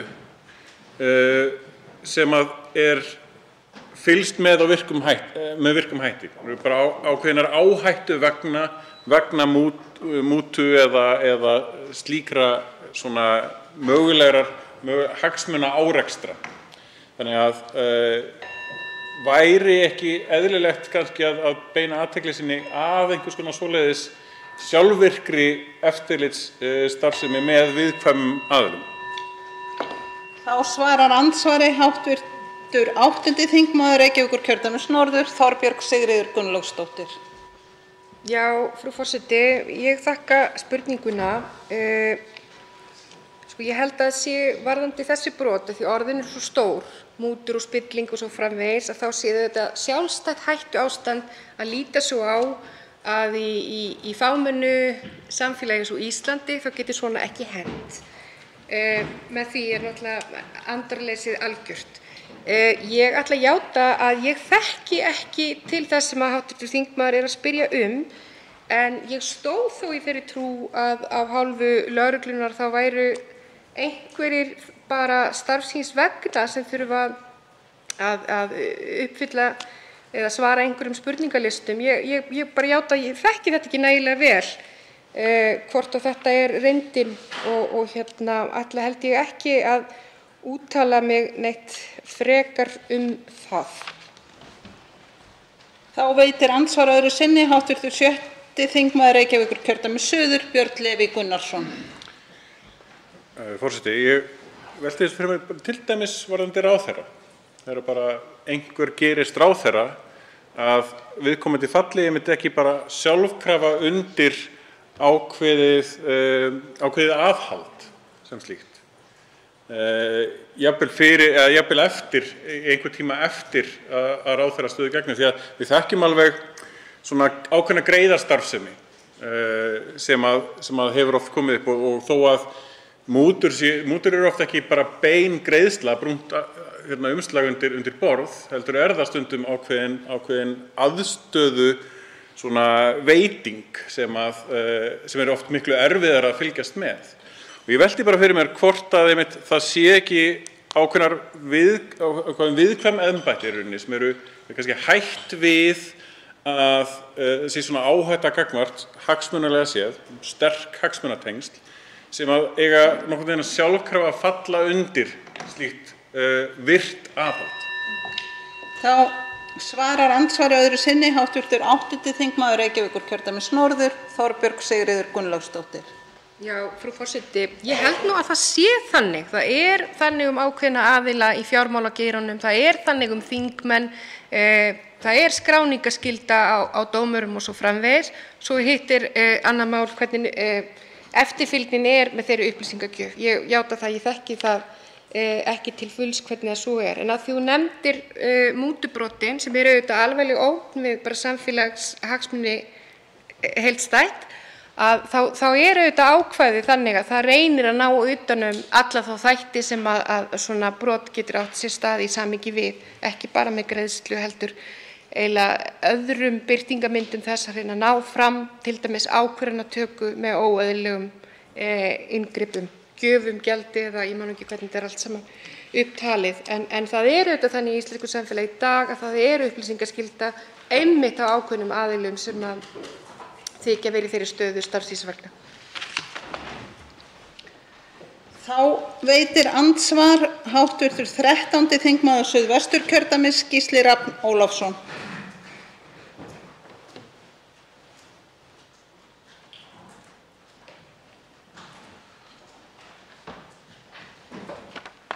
Frú forseti, já, ég þakka hv. þingmanni fyrir góða ræðu og mig langaði aðeins að fá að leita í visku hv. þingmanns þar sem þingmaðurinn hefur verið í rannsóknum á málum og öðru slíku. Nú það fyrst 2013, ef mér sýnist rétt, sem að bent á að það þurfi að gera þessar breytingar. Þá í skýrslu OECD bent á að það þurfi að laga að minnsta kosti það sem í 3. grein laganna og jafnvel líka það sem í 2. grein laga eða 2. grein frumvarpsins. Og það dálítið merkilegt að það skuli hafa tekið næstum því áratug að bæta þessu við, að skrifa þessi 116 orð sem að þetta frumvarp til þess eins að fá betri vörn gegn mútum, gegn erlendum aðilum. Og mér langaði að koma með 2 stuttar spurningar varðandi þetta. Telur hv. þingmaður að það að við lentum á þessum válista hafi loksins verið það spark sem að íslenska ríkið þurfti til þess að gera eitthvað í þessum málum? Og annars vegar langaði mig að spyrja hv. þingmann hvort hún viti hvort það hafi verið dæmt eftir þessum greinum, bæði hvort sem fyrir innanlands eða erlendar mútur. Þá svarar andsvari hv. 8. þingmaður Reykjavíkurkjördæmis norður, Þorbjörg Sigríður Gunnlaugsdóttir. Já, frú forseti, ég þakka hv. þingmanni fyrir spurninguna. Ef maður les greinargerðina þá sýnist mér nú svona að það hafi vinna verið farin á stað fyrir akkúrat í dag þegar þetta frumvarp að birtast. Þannig ég ætla að gefa hæstv. dómsmálaráðherra og og ráðuneytinu það. Það breytir því auðvitað ekki að þetta hefur tekið langan tíma því þessi lagabreyting nú í sjálfu sér ekki flókin. Lýtur að fyrningu hærri refsihámarki og svo framvegis. Hin spurningin var hvort að dæmt hefði verið eftir þessu ákvæði, þessum ákvæðum. Það þekki ég ekki, mér er að minnsta kosti ekki kunnugt að svo sé, en eftir stendur auðvitað þessi umsögn í greinargerðinni sjálfri að hver staðan er með rannsóknir mála, þannig að það bendir nú ekki til þess að svo hafi verið eða mikið sé í gangi. Og ég ætla að leyfa mér það aftur að benda á það varðandi stöðu og styrkleika kerfisins þá í mannafla og fjármunum talið að við vitum það auðvitað öll og þurfum ekki að fylgjast mikið með pólitík til þess að vita það að Sjálfstæðisflokkurinn hefur lengstum verið með þetta ráðuneyti. Þá veitir andsvar öðru sinni hv. 13. þingmaður Suðvesturkjördæmis, Gísli Rafn Ólafsson. Frú forseti, já, það fer ekkert á milli mála að það er Sjálfstæðisflokkurinn sem hefur dregið lappirnar í þessu í tæpan áratug. Við getum svo giskað á af hverju. En mig langar að spyrja hv. þingmann annað. Eitt af því sem kom líka fram í skýrslu OECD var að það þyrfti að byggja upp góðan stuðning við uppljóstrara, hvort sem þeir væru ríkisstarfsmenn eða einstaklingar sem að tilkynna slík mútubrot. Og mig langar að spyrja hv. þingmann hvort hún telji að við höfum gert nægilega mikið í þessum málum, vegna þess að við vitum það að það er ekki nema einhver sendi óvart e-mail á alla á Alþingi í staðinn fyrir einn einstakling eða eitthvað slíkt sem svona kemur, nema það séu einhverjir sem að þora að koma og segja frá. Þá svarar andsvari öðru sinni hv. 8. þingmaður Reykjavíkurkjördæmis norður, Þorbjörg Sigríður Gunnlaugsdóttir. Já, virðulegi forseti, svo ég haldi áfram svörum við fyrri spurningu hv. þingmanns að þá, eins og ég nefndi, þá kom það fram í greinargerðinni að vinnuhópurinn hefði lýst yfir áhyggjum yfir þeirri stöðu að íslensk stjórnvöld hefðu enn ekki lokið við rannsókn á neinu sakamáli varðandi mútugreiðslur til erlendra opinberra starfsmanna. Forsætisráðherra hæstvirtur var nú með mál hérna í fyrra eða hvort það var fyrir 2 árum sem að tók á þeim þáttum sem að hv. þingmaður að spyrja og þar held ég að það hafi tekist nokkuð vel til.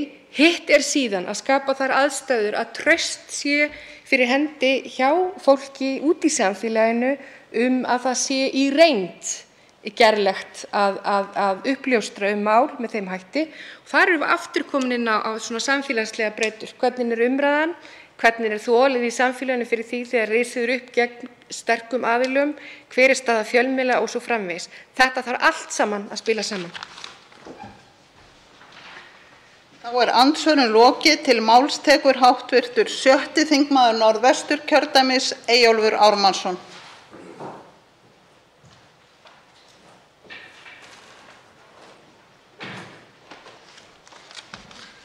Virðulegi forseti,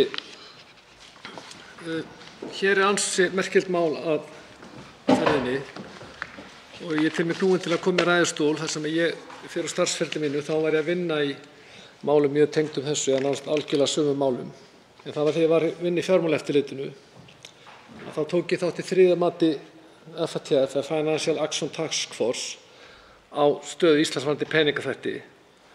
Og hér er vitnað til OECD mútur í alþjóðlegum viðskiptum og vinnuhóps varðandi mútur og þetta frumvarp er ætlað að vera svar við tilmælum þessa vinnuhóps eða Working Group on Bribery.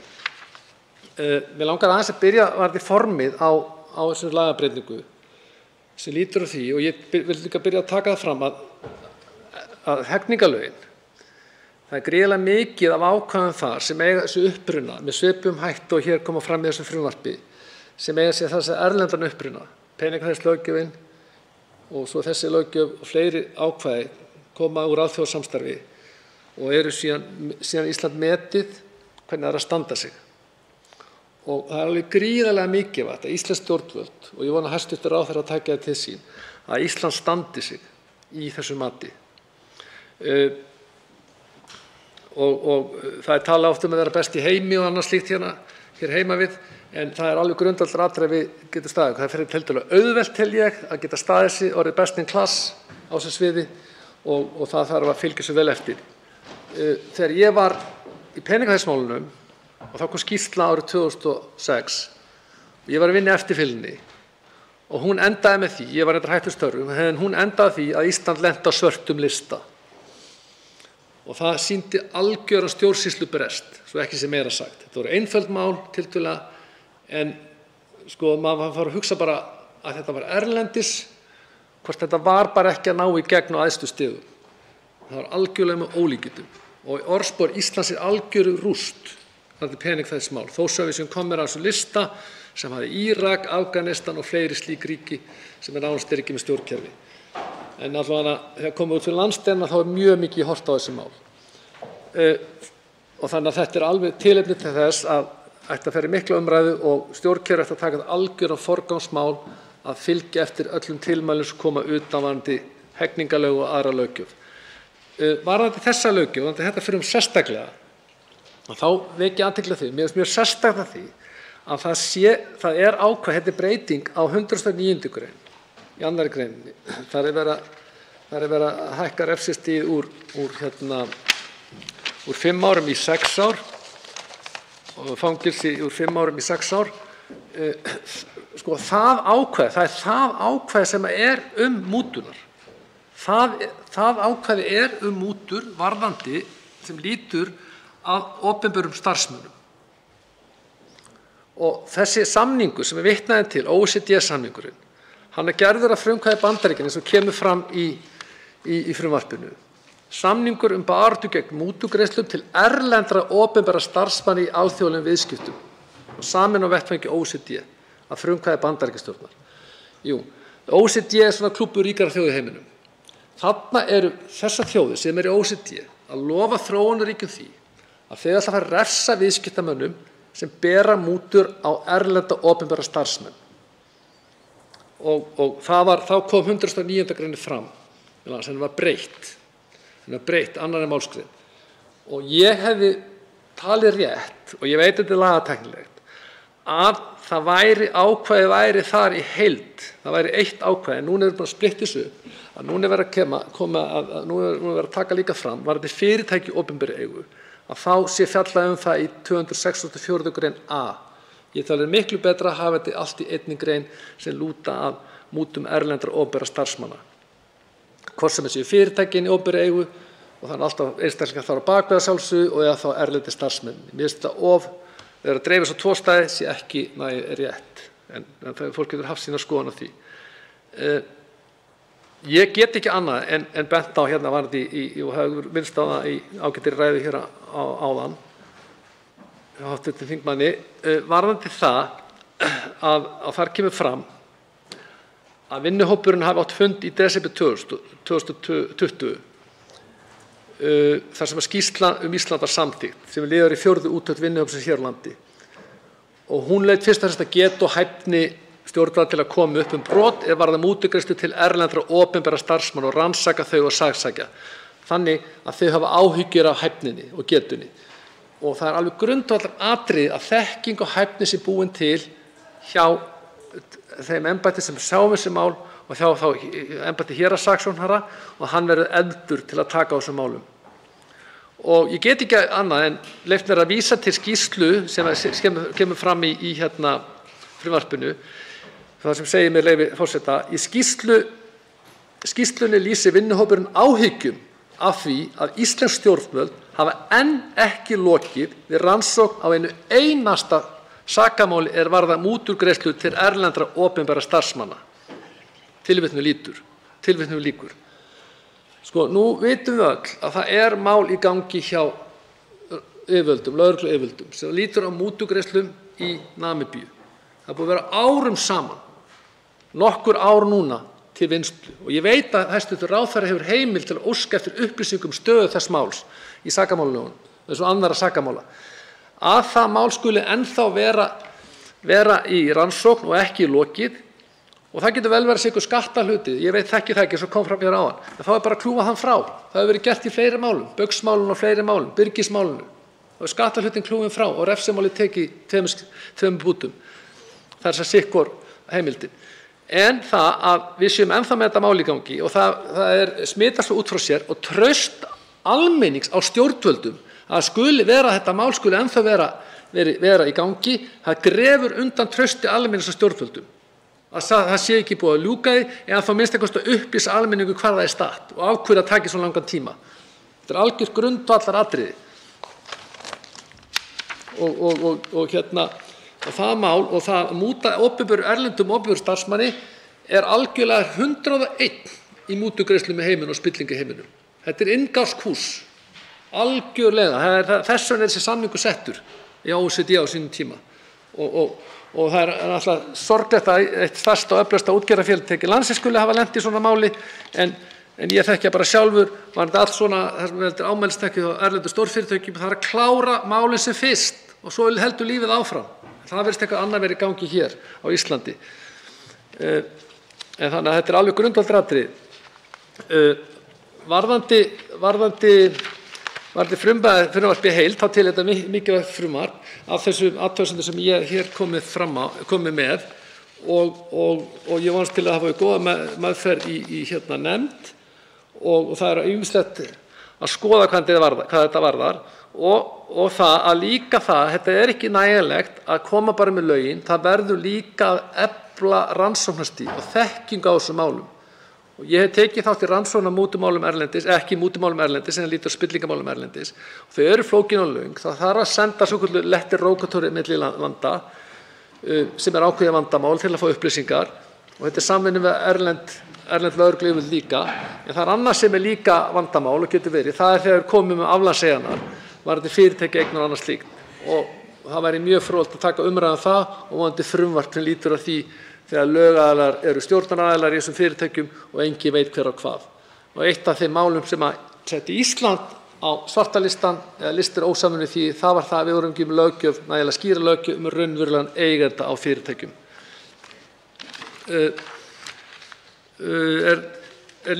Svo varðandi það sem lítur að mútubrotinu, það náttúrulega líka í pening þess ákvæði hann á undan, 264. grein, og það náttúrulega algjört grundvallarákvæði, við erum búin að laga löggjöfina þar og þá þarf að efla þann málaflokk enn frekar. Það að Ísland, litla Ísland, á að geta verið algjörlega gert þessi mál á mjög góðum hætti, en sagan sýnir það að við höfum sennilega verið mesta klúður á Vesturlöndum þegar við lentum að lista ósamvinnu því ríki og sérstaklega þegar það að við getum staðið okkur svo mjög vel í þessu. Og við skulum ekki vera að tala Ísland best í heim á nokkurn hátt fyrir við stöndum okkur vel þegar kemur svona úttektum og talningum eftirfylgnina. En ég læt þetta ekki hafa meira orðum þetta sinni, en þakka fyrir. Þá veitir andsvar hv. 6. þingmaður Reykjavíkurkjördæmis suður, Björn Leví Gunnarsson.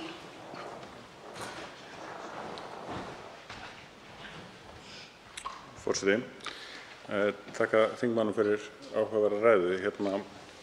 Þetta með einmitt FATF og svona það mál sem við erum að glíma við hérna núna. Hv. þingmaður nefndi að hann hefði verið að vinna að vissum málum hvað þær skýrslur varðar á árum áður. Og væri held ég gott að fá bara svona skipulagðan hátt einhvern veginn umfang svona mála í kannski samanburðarlöndum. Ég veit ekki til þess að við séum með neitt rosalega miklar rannsóknir á, eins og hv. þingmaður nefndi, að það hefur ekki eitt mál verið klárað hér á landi. En hvernig samhengi okkar í þessu og hvernig liggja þessar ábendingar að okkur, ekki bara einmitt varðandi þessar svona kvikmyndabeinu mútur, heldur einmitt líka allar aðrar tegundir svona greiða starfsemi sem má einmitt líka flokka sem mútur. Hæstv. ráðherra kallar þetta tæknilegt mál, en hluti af því að skilja hvernig það er tæknilegt að skilja umfangið og bakgrunninn í málinu. Af hverju verið að laga þetta á þennan tæknilega hátt? Hvað var það sem var sem rauninni kannski að valda vandamálum varðandi einstök mál í fortíðinni sem að gefa tilefni til þess hér á landi að bregðast við á einhvern hátt? Eða erum við bara að innleiða eitthvað sem er dæmið annars staðar? Þetta svona grundvallaratriði sem eru þarna bak við. Þá svarar andsvari hv. 6. þingmaður Norðvesturkjördæmis Eyjólfur Ármannsson. Ég þakka virðulegi forseti, ég þakka hv. þingmanni fyrir andsvarið. Sko, já, þetta að vissu leyti tæknilegt og tæknilegt mál. Þetta náttúrulega alþjóðasamstarf. Íslenskt ákæruvald og lögregluyfirvöld að taka þátt í alþjóðasamstarfi þar sem settir ákveðnir standardar eins og FATF, Financial Action Task Force, til setja tilmæli upp. Svo spurningin, eru ríki, og þessi tilmæli farin í ESB-reglunar og þaðan koma inn íslensk lög. Og þá spurning, hvernig innleiðum við lögin og erum við að halda upp í standardana sem settir í upphafi? Og þá koma athugasemdir og árið 2006 þá markmiðið var að ná einhver Norðurlandar og okkur tókst það. Kannski voru einhverjar á þeim sviðum sem voru kannski ekki mikið á hinum. Við þurftum að bæta raunverulega eiganda, að gera það sterkara sem er algjört kjarnaatriði. Við þurftum að bæta peningafræðsskrifstofuna sem er algjört kjarnaatriði. En ég tel það, sko, það allir að vilja gerðir innan kerfi sem að vinna að þessu málaflokki. Og Ísland litla lokaði Ísland að það sé við fáum hana leiðbeiningar utan, það bara alveg frábært. Þetta skemmtileg vinna mörgu leyti. Það kynnir starfsfólki sem erlendis frá og það koma svona ákveðin samskipti, svona international community, má ég segja. Og Ísland mætti taka miklu meiri þátt í þessu og það gríðarleg tækifæri fyrir Ísland að taka þátt í þessu starfi. Og og meina fólk alltaf byrja að fara við working group fundi hér og svoleiðis. En vandi til bara hinn Norðurlöndin. Þar hafa bankar verið að lenda í peningþvættismálum, alvarlegum peningþvættismálum. Það tekið á þeim með mikilli hörku á yfirvöldum. Ég meina, yfirmaður Danske Bank, hann var settur í gæsluvarðhald og svo framvegis. Þetta kom 13% af hagnaði bankans frá litla Ísland út á peningum frá Rússlandi. En ég tel að okkar saga náttúrulega svolítið merkilega því að við stofnum héraðssaksóknaraembættið, við stofnum sérstaka saksóknara og þökk Evu Joly sem kom hérna og ég man við köllum hana gullgæsina þegar hún kom í Kastljós og setti pólitíska pressu á það að settur alvöru peningur í málaflokkin. Þannig að það embætti varð kröftugt. En þú veist, það hefur ekki farið fram eitt mat á hvernig það gekk. En það alveg geta til að standa vel að málum. Ég held að þetta sé ekki, ég líti ekki á þetta sé eitthvað svona, hverju verður svona spilteni svoleiðis. Ég meina, hvítflipaglæpir eru mjög mikilvæg brot og mikilvægt að taka á þeim að hraða. Talningu við lykil fyrirtæki í samfélaginu eins og málið sem ég nefndi áðan. Það alveg grundvallur að klára það mál. Það spillir svo út frá sér. Þá veitir andsvar öðru sinni hv. 6. þingmaður Reykjavíkurkjördæmis suður, Björn Leví Gunnarsson. Forseti, þetta er einmitt lykilatriði að þarna séu reglunar mjög skýrar og greinilegar og uppfylli alla þá staðla sem að við miðum okkur við. Þannig að það sé auðvelt að greina það hvernig tilfærslur á milli landa eru í rauninni undir sama regluverki og svo framvegis til þess að sé ekki hægt að fela sig á einn hátt hérna og annan hátt hér og þá enginlegu brotin þó að séu brotið á víxl í rauninni að þá hefur maður einmitt áhyggjur af því að framfylgja lögum. Því að eins og hv. þingmaður nefndi hérna með sérstakan saksóknara eftir hrunið sem var gríðarlega vel eflt, það var grafið undan því embætti áður en að rannsókn á stærstu málunum kláraðist. Það hlýtur að vera rosalega skrítin tímasetning. Við sjáum það þegar eftir uppljóstranir vegna Samherja að þetta eru mál sem eru búin að viðgangast í fjöldamörg ár en ekkert flagg hefur komið upp á Íslandi. Við þurfum að fá það frá Afríku. Þá spyr maður óhjákvæmilega þegar sérstaklega saksóknari óskar eftir viðbótar fjárheimildum, því að ef hann á að sinna þessu máli vel, þá getur hann ekki sinnt öðrum nema með meira fjármagn og þá fær hann það ekki. Það heldur búin einhver tilfærsla á sameining og það glatast aldrei inn í öllu graðakinu hvort í raun og veru það sé verið að ná að sinna öllum málum, sérstaklega með hvítflipamálum á viðeigandi hátt. Þannig að maður spyr sig, er þetta tæknilegt sem við erum að glíma við hérna? Er þetta gegnumgangandi vandamál? Þá svarar andsvari öðru sinni hv. 7. þingmaður Norðvesturkjördæmis Eyjólfur Ármannsson. Já, virðulegur forseti, þakka hv. þingmanni fyrir seinna andsvar. Er þetta tæknilegt eða viðvarandi vandamál? Já, ég tel þessi viðvarandi vandamál að löggæsluyfirvöld og saksóknaraembættin eru ekki nægilega fjármögnuð. Það er að byggja upp þekkingu, það er að byggja upp frumkvæðiseftirlit. Þeir eru drukknir í málum og það er alltaf bara að vera að moka skurðinn. Þannig að það þarf að fjármagna meira og gera málaflokk að hærra undir höfði hjá fjárveitingavaldinu og líka það þarf líka að efla, við að stofna félag ákærenda, það er líka að efla sýnileika ákærenda í samfélaginu og saksóknarana sem er að taka ákvörðun ákveðin mál. Við getum séð þetta líka í kynferðisafbrotamálum, efnahagsbrotum, það þarf að vera aukinn sýnileiki. En varðandi þetta sérstaka mál, þá er þetta alþjóðleg samvinna sem Ísland hefur verið að standa sig illa í. Það er alveg klárt mál. Við erum komin að lista ósamvinnu, við vorum að lista ósamvinnu þýðra ríkja í nokkur ár. Þannig að við höfum ekki verið að standa okkur í alþjóðasamvinnunni. Og þetta er merkileg og mikilvæg alþjóðleg samvinna fyrir litla Ísland. Við erum að fá mjög mikla þekkingu þar inn. Og ég get tekið dæmi bara hugtakið peningaþvætti. Það var búið til árið 1991 eða 2. Þegar fyrsta peningaþvætti tilskipunin kemur til landsins og þegar ég var með fyrirlestrarherferð upp 2006 til að vera svona follow-upið eftirfylgni, þá vissi menn ekkert hvað peningaþvætti var. Peningaþvætti var okkur ekkert. En svo voru náttúrulega bankar hérna, þeir voru alþjóðlegir bankar. Þetta er svo vatni, peningar leita hvað sem er. Og peningaþvætti og sektir sérstaklega, þær geta stundum verið það lágar að það skipti ekki máli. Og þess vegna komið veltu sektur og annars slíkt til að þær bíti. Og ég bara, það er ótrúlegt að það skuldi hafa verið breytt ákvæðinu veltusektina í varðandi fjarskiptafyrirtæki. Þetta er svo kynslóð sektir sem er að koma. Þannig að bæði kerfið, það er að geta tekið á þessum málum, rannsakað og ákært þau og svo þurfa sektirnar að bíta líka. Takk fyrir. Andsvörum er lokið. Til máls tekur hv. 10. þingmaður Reykjavíkurkjördæmis norður, Lenya Rún Taha Karim.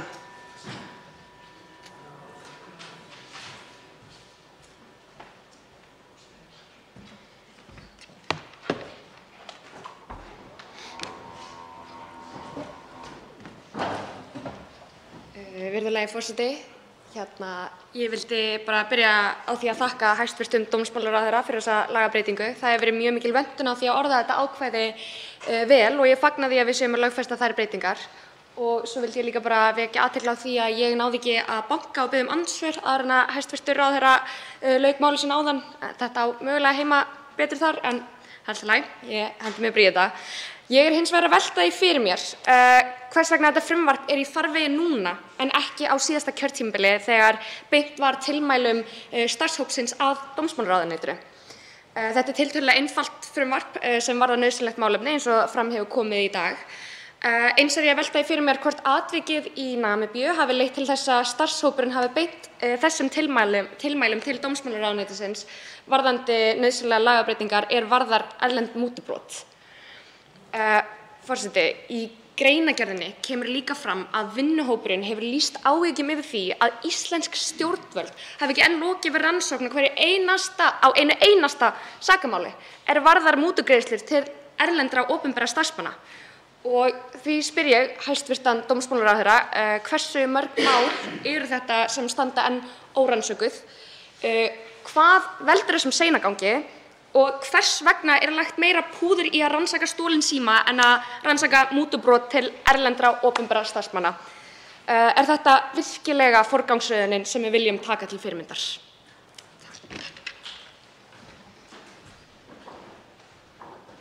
Til máls tekur hv. 7. þingmaður Suðvesturkjördæmis Þórhildur Sunna Ævarsdóttir.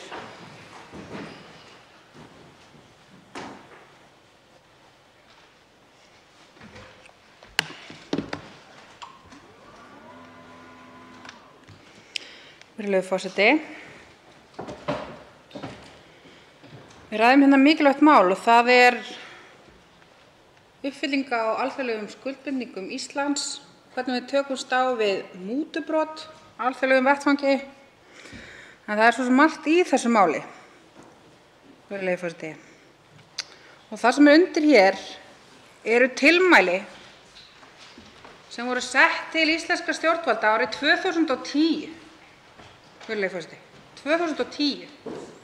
Og af þessum 17 tilmælum þá búið að uppfylla 2 þeirra.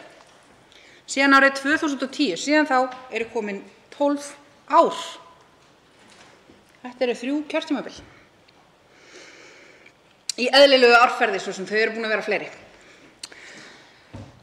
Og hér er verið að bregðast við mjög mikilvægum þætti í þessum tilmælum, það er alveg rétt. Það þarf auðvitað að vera hafið yfir allan vafa að það að múta starfsmönnum hjá opinberum fyrirtækjum sé án nokkurs vafa refsivert. Það er auðvitað mjög mikilvægt og það er líka mikilvægt að uppfæra refsirammann eins og kemur fram í þessum tilmælum.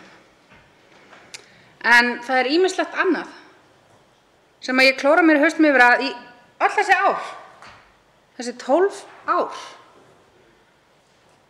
hafi bara ekki verið gripið til neinna aðgerða til að bregðast við þessum tilmælum. Hluti af því er í raun viðbrögð til þess að tryggja það að þróunaraðstoð sem að Ísland veitir sé ekki misnotuð í þeim tilgangi til dæmis að múta erlendum opinberum starfsmönnum. Þetta kemur bara fram í þessari skýrslu að þetta er eitt af tilmælunum að fara í fræðslu gagnvart þeim aðilum sem sinna þróunaraðstoð til þess að fræða þá merki þess að verið sé að greiða mútur og tilkynningarskyldu þeirra til opinberra aðila á Íslandi gagnvart slíkum grun brot. Þetta var í tilmælum til Íslands árið 2010. Mikið hefði nú verið gott að það hefði verið búið að uppfylla þetta áður en að Samherjamálið kom upp. Þar sem að við vitum við hefum mikil gögn sem sýna fram á það að íslensk þróunaraðstoð var misnotuð í raun til þess að arðræna Namibíu. Þetta er eitt af þessum tilmælum sem voru ekki uppfyllt fyrir 12 árum síðan. Mikið af þessu snýst fræðsluátök, að fræða opinbera starfsmenn, að fræða endurskoðendur, að fræða alla þá sem vettling geta valdið í baráttunni gegn þessum brotum hvað ber að líta til, tilkynningarskylduna og verklagið kringum svona brot. Einfalda fræðsluskyldu. Og þar, virðulegi forseti, þar eru öll tilmælin óuppfyllt. Tilmælin frá 2010. Það hefur sem sagt ekki verið farið í neitt sérstakt fræðsluátak til þess að bregðast við brotum sem þessum. Alveg frá því að okkur var bent á að það skorti tilfinnanlega á fræðslu tilkynningarskyldu, merki erlenda, svona mútubrot og fleira því líkt. Ekki neitt. Þetta er allt óuppfyllt. Og það er ekki að sjá að það sé einhver vinna í gangi við að uppfylla það fyrir næstu skýrslu sem er 2022, árið í ár, 12 árum seinna. Það er auðvitað merkilegt í sjálfu sér, virðulegi forseti, að við höfum bara nákvæmlega ekkert lagt upp úr því að tryggja það að þeim sem að beri að fylgjast með brotum af þessu tagi, þeir hafa ekki einu sinni verið upplýstir það hlutverk. Þeir hafa ekki einu sinni fengið neina fræðslu. Það er auðvitað stórkostlega glatað, virðulegi forseti. Og vekur upp stórar spurningar hversu metnaðarlaus við erum á þessu sviði. Þetta er rétt eins og með peningaþvætti. Hvers vegna við lentum á gráum lista hjá FATF, það var vegna þess að það var bara nákvæmlega engin vinna og engir fjármunir settir í það að fylgjast með peningaþvætti á Íslandi. Og því var í raun bara haldið fram blákalt að peningaþvætti færi ekki fram á Íslandi vegna þess að engar tilkynningar og slíkt hefði borist. En við vorum jú ekkert að fylgjast með.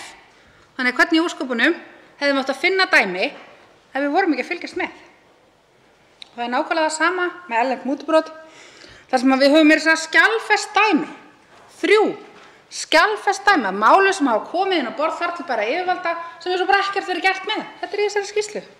Það hafa komið 3 tilkynningar mútubrot og yfirvöld hafa bara ekki einu sinni brugðist við. Þau hafa ekki opnað rannsókn, þau hafa ekki gert neitt með það.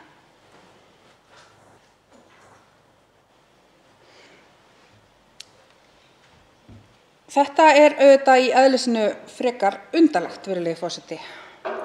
Þannig að þrátt fyrir að það sé auðvitað fagnaðarefni að það sé verið að taka af allan vafa að það að múta starfsmönnum opinberra fyrirtækja sé alveg að banna á að múta ráðherrum, í öðrum löndum, að þá er þetta auðvitað alls ekki nóg. Og það er vöntun á skilningi í kerfinu hér fyrir mikilvægi þess að vera með vel þjálfaða lögreglu, að vera með vel þjálfað yfirvald sem getur sinnt þessu eftirliti. Og hæstv. Ráðherra talaði áðan í andsvari við mig það að það væri auðvitað ekki hægt að taka lögreglumenn sem væru nýkomnir úr námi og setja þá í efnahagsbrotadeild eða setja þá í að fylgja eftir lögum sem þessum. Nei, en það hefði verið hægt fyrir 10 árum. Þá værum við kannski komin á betri stað núna, eða fyrir 12 árum. Þá birtust þessi fyrirmæli og ég velti fyrir mér svona þessi 12 ár, hvar valdið yfir þessum málum hefur legið. Hvort að gott ef ekki það hafi legið nokkurn veginn óslitið með kannski mjög stuttri undantekningu hjá flokki hæstv. Dómsmálaráðherra. Og þetta er einmitt sami flokkurinn og tók sig til þegar hann tók við völdum 2013 sem að skar niður fjármagn til sérstaks saksóknara fleiri 100 milljónir með að þau tóku við völdum. Og þar með fór greiningargeta okkar til að takast á við efnahagsmál verulega hrakandi. Þannig að maður velti fyrir sér, hafandi séð þessi tilmæli sem við fengum fyrir 12 árum síðan, tilmæli sem við vorum að fá endurtekið aftur og aftur frá FATF án þess að nokkuð væri gert til að bregðast við, fyrir við vorum komin rakleiðis að gráan lista sem gerist ekki oft, get ég sagt ykkur. Hvað þá gagnvart landi eins og Íslandi? Hvort að það sé markviss stefna að tryggja að það sé ekki hægt að hafa eftirlit með peningaþvætti, með erlendum mútubrotum og með þessum stóru efnahagslegu glæpum sem við vitum að undirheimarnir sem að dómsmálaráðherra er svo gjarnt að tala þegar þeir tala forvirkar rannsóknarheimildir og rafbyssuvæðing lögreglunnar og hvað eina hafa takmarkað aðkomu að. Þessi efnahagsbrot eru sjaldan framin af fólkinu sem að lögreglan þarf að nota rafbyssur gegn samkvæmt sumum heimildum. Þessi efnahagsbrot eru framin af þeim sem hafa ítök og völd í íslensku samfélagi og aðgang að aflandsreikningum og lögfræðingum og skattaráðgjöfum til þess að aðstyðja þá við þessa verknaði. Og allar götur síðan 2013, að minnsta kosti, þá hefur ekki verið bætt fyrir þann skaða sem helsta embætti sem á að rannsaka efnahagsbrotamál á Íslandi varð fyrir, nú eða þá eftirmenn þeirra eða eftirstofnanir þeirra í kjölfarið. Og allar þær aðgerðir sem að ríkisstjórnin sagðist ætla að grípa til í kjölfar Samherjamálsins, hvar eru þær? Hvar eru efndirnar í því? Það sem að gerðist var að þær stofnanir sem að fara með rannsóknar ábyrgðina í Samherjamálinu, þeim voru gefnar einhverjar 200 milljónir held ég til þess að deila á milli sín. Hvað svo les?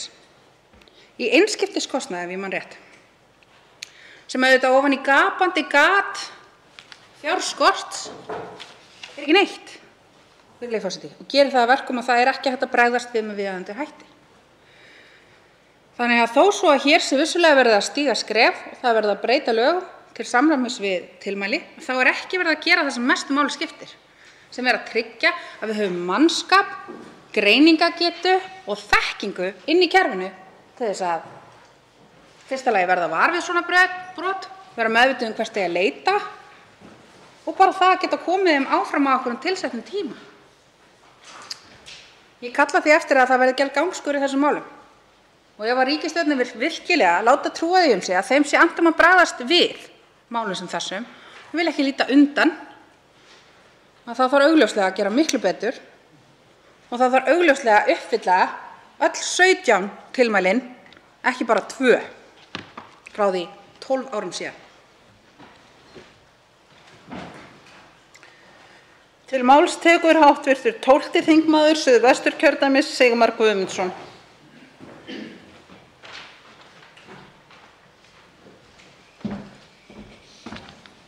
Já, virðulegur forseti. Ég vil nú þakka hæstv. Dómsmálaráðherra fyrir að leggja fram þetta mál og ég styð þetta auðvitað í öllum meginatriðum og hugsunina þarna á bakvið, en mig langar samt að hefja mál mitt á því að benda á að það eitthvað ævintýralega skakkt við þá mynd að á sama tíma og hæstv. Dómsmálaráðherra leggur til þessa breytingu á lögum sem á að treysta úrræði til að bregðast við mútubrotum, skuli aðstoðarmaður þessa sama dómsmálaráðherra í útvarpsviðtali grafa undan þeirri starfsemi fjölmiðla sem hefur upplýst stórt mútumál sem til rannsóknar og skekið hefur samfélagið langt skeið með því að rukka fjölmiðla heimildarmenn sína í einum anga málsins. Þetta finnst mér eiginlega að vera eitthvað sem við þurfum að ræða samhliða því máli sem hér til umfjöllunar.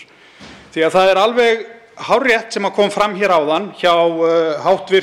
þingmanni Þorbjörgu Sigríði Gunnlaugsdóttur og reyndar fleirum sem tekið hafa til máls, að það ekki nóg að setjast niður og styrkja lög með lagagreinum. Það verður að styrkja öll úrræði sem eru til staðar til þess að framfylgja þessum sömu lagaúrræðum. Það ekki hægt að demba auknum skyldum á þá sem sjá þessi mál án þess að huga að því samhliða að úrræðin til þess að takast á við málin, rannsaka þau, koma þeim í saksókn og til dómstóla og þar fram eftir götum, að þessir hlutir einhvern veginn sitja á hakanum á meðan. Þetta þarf auðvitað að hanga saman. Og ég tek undir það sem hér hefur komið fram þegar menn að tala lögreglu, ákæruvald, dómstóla, samkeppniseftirlit, fjármálaeftirlit, jafnvel umboðsmann Alþingis og fleiri sem eru svona varðmenn almennings gagnvart valdinu, getum við sagt, þótt að í einhverjum tilfellum sé þetta hluti valdsins líka. Þetta algjört lykilatriði þegar við ræðum þessi mál. Og þess vegna geri ég þetta umtalsefni, þetta með að á sama tíma og við erum að ræða þetta hér, að þá skuli aðstoðarmaður hæstv. Ráðherra fara fram með þeim hætti sem hann gerði í útvarpsþætti í gær. Mér finnst þetta algjörlega vera síðasta sort. Einfaldlega vegna þess að á meðan við erum að tala að styrkja svona úrræði og styrkja viðleitni og kraft til þess að takast á við brot, þá það algjörlega fyrir neðan allar hellur að grafið sé undan viðleitni þeirra sem oftast, eða að minnsta kosti mjög oft, upplýsa svona brot. Því að það alveg rétt sem kom fram hér áðan hjá hv. þingmanni Þorbjörgu Sigríði Gunnlaugsdóttur. Svona mál, eðli þeirra þannig að við heyrum oft fyrst af þeim í fjölmiðlum. Og þess vegna myndi ég nú vilja nefna þetta tvennt saman. Það að segja annars vegar hvernig menn tala fjölmiðla, hvernig menn grafa undan viðleitni þeirra til þess að upplýsa það sem oft liggur í þagnargildi og þrífst einhvern veginn í skugganum. Því að eftir höfðinu dansa limirnir. Það bara svoleiðis. Og við þekkjum það auðvitað að þegar við erum að tala hér mútur, að stærsta einstaka málið sem við þekkjum úr samfélagsumræðinni undanfarin ár auðvitað þessi meintu brot stjórnenda Samherja að hafa mútað háttsettum aðilum, og við skulum auðvitað algjörlega halda því til haga að það auðvitað ennþá verið að rannsaka þessi mál og öll kurl auðvitað ekki komin til grafar í því, en að minnsta kosti var þungi þess sem fram kom í umfjöllun fjölmiðla þetta slíkur að fólk bíður auðvitað eftir því að sjá hver niðurstaðan verður, og minnsta kosti held ég allir geti nú slegið því föstu að þetta leita minnsta kosti ekki vel út þegar að fjölmiðlarnir voru að fjalla þetta. Þannig að atburðarásin í því einhvern veginn sú að það gerast einhverjir atburðir út í heimi sem enginn veit það eru fjölmiðlar sem upplýsa það. viðbrögð þeirra sem verið að rannsaka og skoða af hálfu fjölmiðla og síðan auðvitað af hálfu yfirvalda í framhaldinu eru þau að ráðast mjög heiftarlega gegn fjölmiðlunum með alveg einstaklega svívirðilegum hætti, svo svívirðilegum að fjölmargir ráðherrar aðspurðir reyndar oft frekar en að þeir hafi gert það af fyrrabragði, tóku undir þá allsherjarfordæmingu sem í samfélaginu var á vinnubrögðum þess fyrirtæki sem hér átti hlut og við þekkjum öll auðvitað mæta vel það sem ég er að tala í þessu samhengi. Síðan þegar við erum á þeim stað, á sama tíma og við erum að ræða þetta mál hér núna, að fjölmiðlamenn eru með réttarstöðu sakbornings í máli og við skulum alveg gefa því það svigrúm að menn geta haft alls konar skoðanir á því hvort að það sé rétt eða ekki, það eru auðvitað bara uppi mismunandi sjónarmið það, en að minnsta kosti að við notum ekki tækifærið til þess hvort sem að það eru þá ráðherrar, aðstoðarmenn ráðherrar eða aðrir handhafar vals, nota ekki tækifæri til þess að dreifa því út allar koppagrundir að fjölmiðlafólk sem að sinni störfum sínum sé bara rétt eins og hver annar þegar kemur á þessum málum, þegar allir þekkja og vita og þurfa að viðurkenna af sanngirni þegar rætt þessi mál að réttarstaða og vernd fjölmiðla eru þetta allt önnur heldur en gefið er til kynna þegar verið að ræða þessi mál. Og þetta myndi ég mjög gjarnan vilja hafa í huga hér þegar við erum að tala þetta mál sem að hér liggur fyrir. Vegna þess, eins og ég sagði áðan, það er ekki nóg að breyta lögum, hugsun þeirra sem að framfylgja lögunum, valdhafar, þeir verða að tala með þeim hætti, bæði eftirlitsstofnanir, lögreglu, dómara, saksókn og fjölmiðla, að það sé raunverulegt bit í því þegar verið að setja lög hér á hinu háa Alþingi. Og við erum auðvitað í þeirri stöðu að þegar við erum að tala mútubrot að við kannski förum þá beint í það sem við sjáum í sjónvarpsþáttum og bíómyndum, þar sem að peningaumslög skipta hendur eða feitar millifærslur fara á milli reikninga eða eitthvað þess háttar. En það er auðvitað forvitnilegt að skoða þetta í sögulegu samhengi vegna þess að lengi vel þá var til þekkt hugtak á Íslandi sem kallaðist fyrirgreiðslupólitík. Það var auðvitað svolítið vítt hugtak í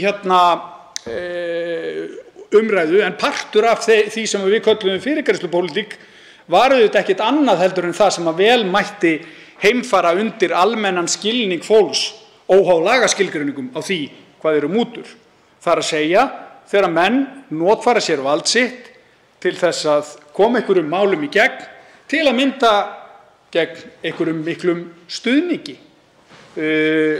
Það þarf ekki endilega að vera fjárhagslegur stuðningur, það getur verið annars konar stuðningur.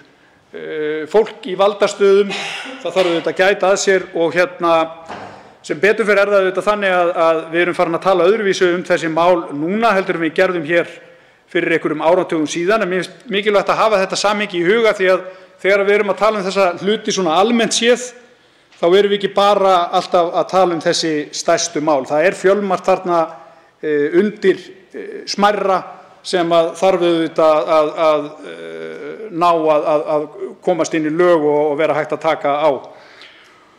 Og síðan myndi ég mjög gjarnan vilja fá að árétta þakkir til hæstv. Ráðherra að mæla hérna fyrir þessu máli og að vona að svona orð okkar sem hér erum að tala það að eftirfylgnin þurfi að eiga sér stað, bæði þegar kemur að rannsókn mála, þegar kemur að lögreglunni, þegar kemur að dómstólum, þegar kemur að ákæruvaldi, þá má henda inn í jöfnun auðvitað líka í stærra samhenginu samkeppniseftirliti, fjármálaeftirliti eins og ég nefndi áðan, að þetta tvennt verði ekki aðskilið, það er að segja lagabreytingar og vilji Alþingis og síðan raunveruleg tæki og tól þeirra sem að fara með málin.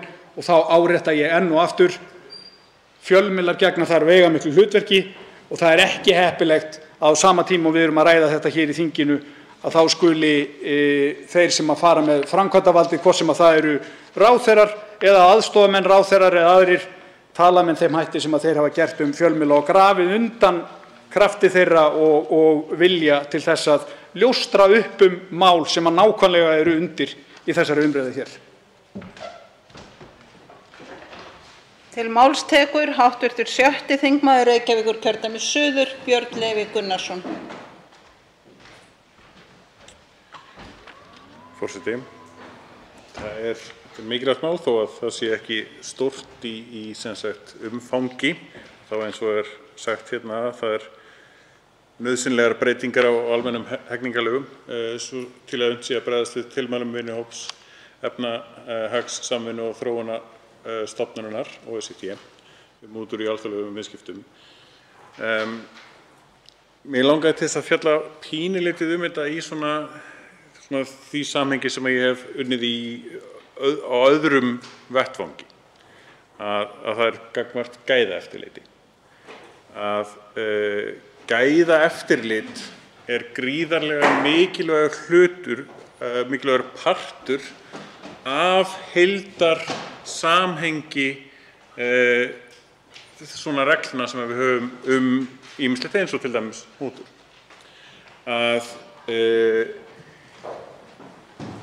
Sinna gæðaeftirlitinu oft eitthvað sem sett í svona annan forgang. Það nauðsynlegt að setja lögin og reglurnar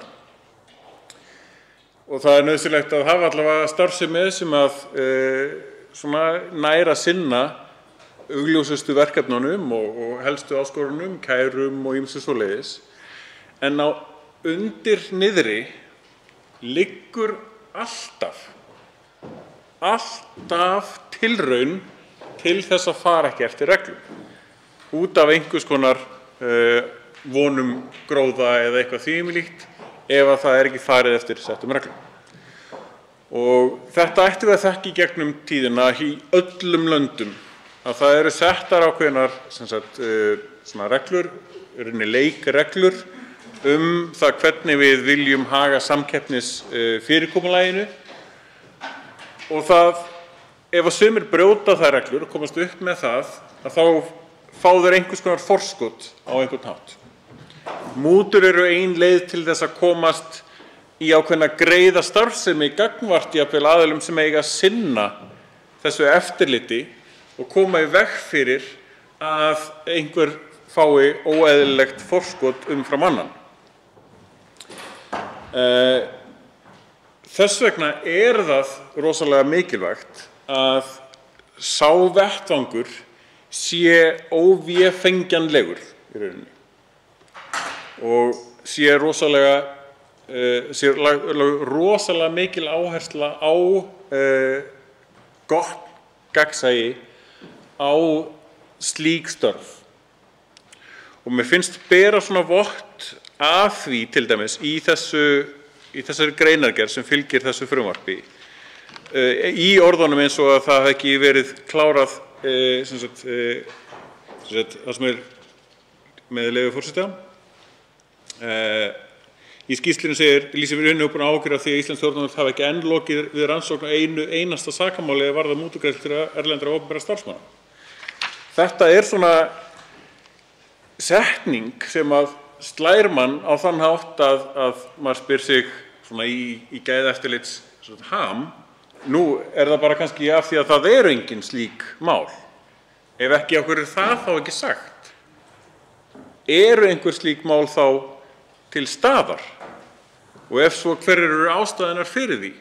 Ekki eðlilegt að ef þetta á að vera tæknileg leiðrétting á þessum reglum, á þessum lögum, að kannski útskýra það á einhvern hátt þannig að við sem erum hérna í löggjafarvinnunni skiljum samhengið við þessa tæknilegu galla þá sem verið að laga.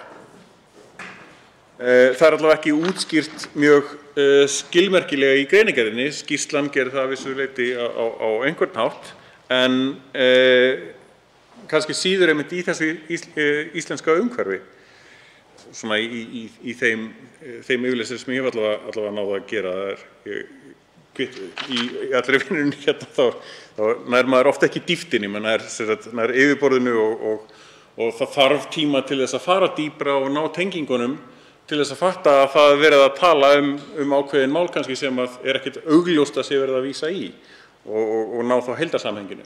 En þar einmitt þar sem gæðaeftirlitið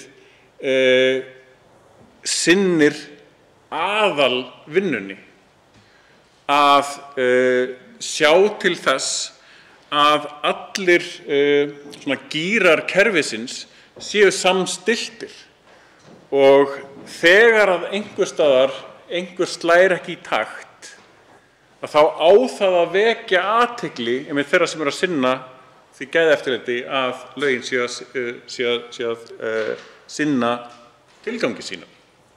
Því að það eitt af því sem er athugavert við, eða ekki athugavert, sem þarf að gera með allar reglur, eins og til dæmis í þeim ég var að vinna í gæðaeftirliti í tölvuleikjabransanum, að það það bara forrit sem verið að vinna með.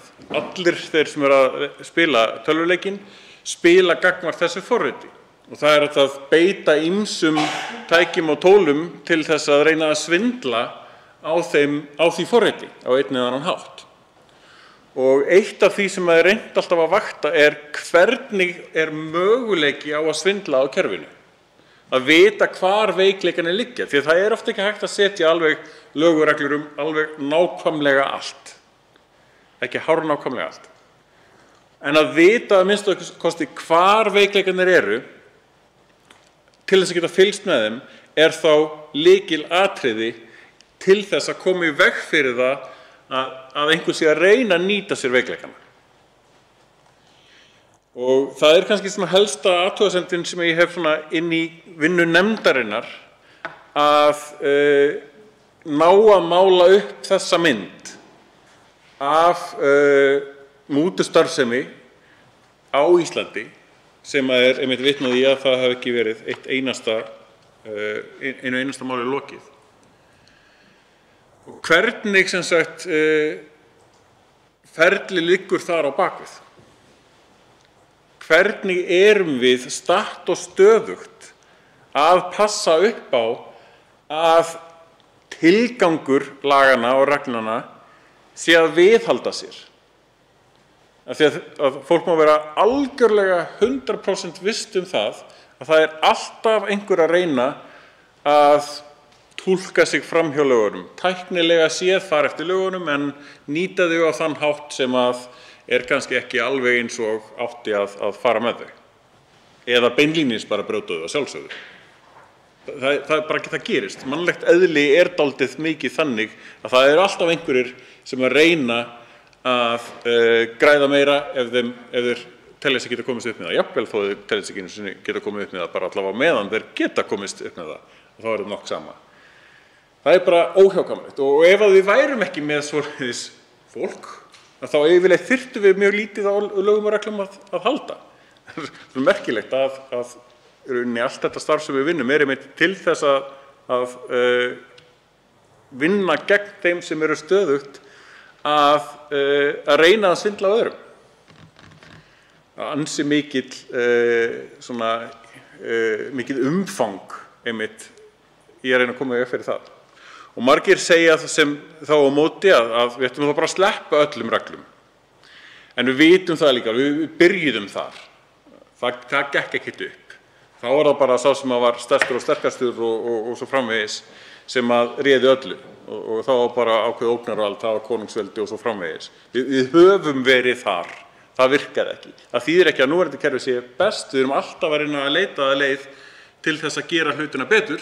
En við vitum það alveg, við förum ekkert í samfélag þar sem að við erum bara að sleppa með reglum og höfum bara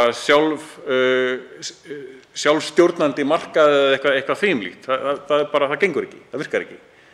Þannig að miðað við það, að þá þurfum við að vakta að kerfið sem við reynum að setja okkur í sameiningu sé að virka á þann hátt sem við teljum að sé sanngjarnt fyrir alla. Að allir sé að spila sama leik. Þannig að við leggja það svona inn í störf nefndarinnar að spyrja þessara spurninga. Hvernig liggur landið í þessu? Af hverju ekki búið að klára eitt einasta mál ef varðar mútubrot? Hvernig eru birtingamyndir mútubrota almennt séð hérna á Íslandi? Því að ég kallaði eftir svona spillingarsögum hérna fyrir nokkrum árum síðan, bara svona nafnlaust, bara af því að hluta til að þá var ég með tilgátu að fólk skildi jafnvel ekki hvað spilling væri. Á með einhverja skekta mynd, jafnvel einhverja kvikmyndamynd af því hvað spilling í raun og veru væri. Þegar að ýmislegt eins og frændhygli spilling í opinberu samhengi, en ef að Jón bæ á einkafyrirtæki og ræður bróður sinn eða frænda sinn eða eitthvað svoleiðis, þá öllum sama. Það má gera það sem hann vill með sitt einkafyrirtæki, en leið og það komið út í opinbert, sameiginlegt apparat, þá það orðin spilling. Að gera það sem telst jafnvel eðlilegt innan einkabransans. Þannig að ég spurði einfaldlega bara opið, fólk með einhverjar sögur spillingu, bara til þess að fá hugmyndir fólks það hvað það teldi vera spillingu og jafnvel einmitt einhver dæmi þá hvað dæmum raunverulega til þess í rauninni að einmitt birta og sýna fólki dæmi það hvað spilling, til þess í rauninni að fólk myndi kannski læra það. Ef það sér að það að við sáum nokkur dæmi það í Verbúðinni svo sem með kaupin á áfengiskossunum og svo frá eins. Það voru svona nokkur svipað dæmi í einn af sögunum sem ég fekk. En ein umsögnin sem ég fekk var einfaldlega, ég greiddi starfsmanni eða eftirlitsmanni 50.000 krónur á ári til þess að láta fyrirtækin mitt vera. Bara eins borðleggjandi og hægt var að hafa það. Bara dæmi það nákvæmlega hvernig beinhörðum peningar eru settir í vasa opinbers starfsmanns til þess að sleppa eftirliti, sem að þá býr til alveg þó nokkuð stóran aðstöðumun þess aðila gagnvart öllum öðrum. Við þekkjum kennitöluflakkið fram og tilbaka, ekki ennþá búið að laga það.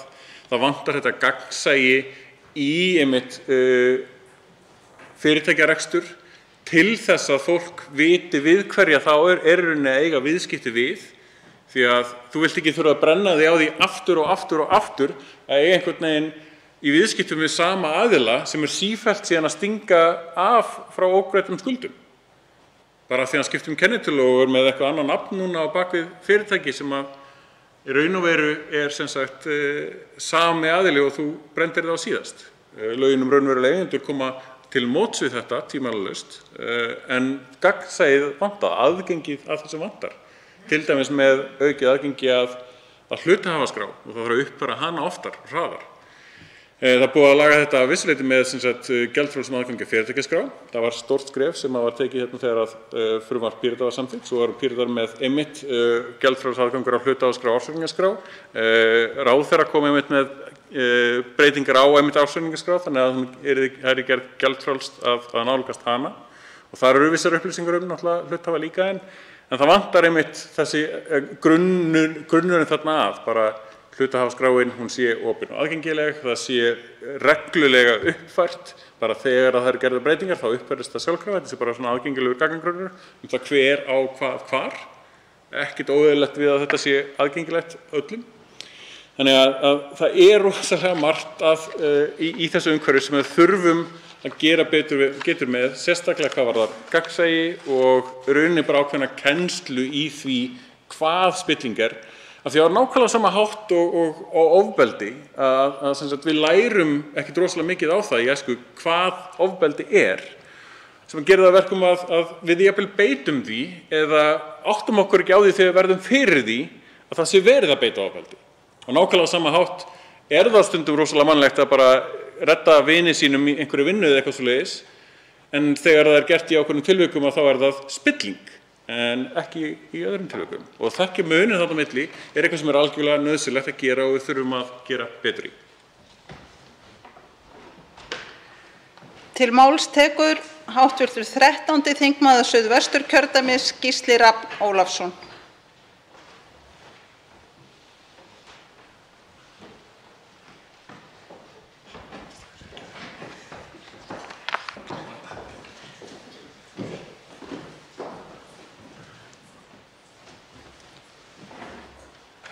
Herra forseti, mútur, þær gerast ekki á Íslandi, eða hvað? peningaþvætti. Það gerist ekki á Íslandi, eða hvað?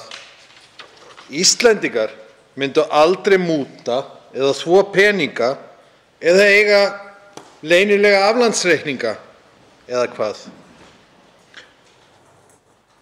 Virðulegi forseti, ef aðgerðir Sjálfstæðisflokksins í þessum málum eru skoðaðar, þá okkur talið trú það að þetta gerist ekki á Íslandi. Það að múta einhverjum getur verið mismunandi eftir skilgreiningu.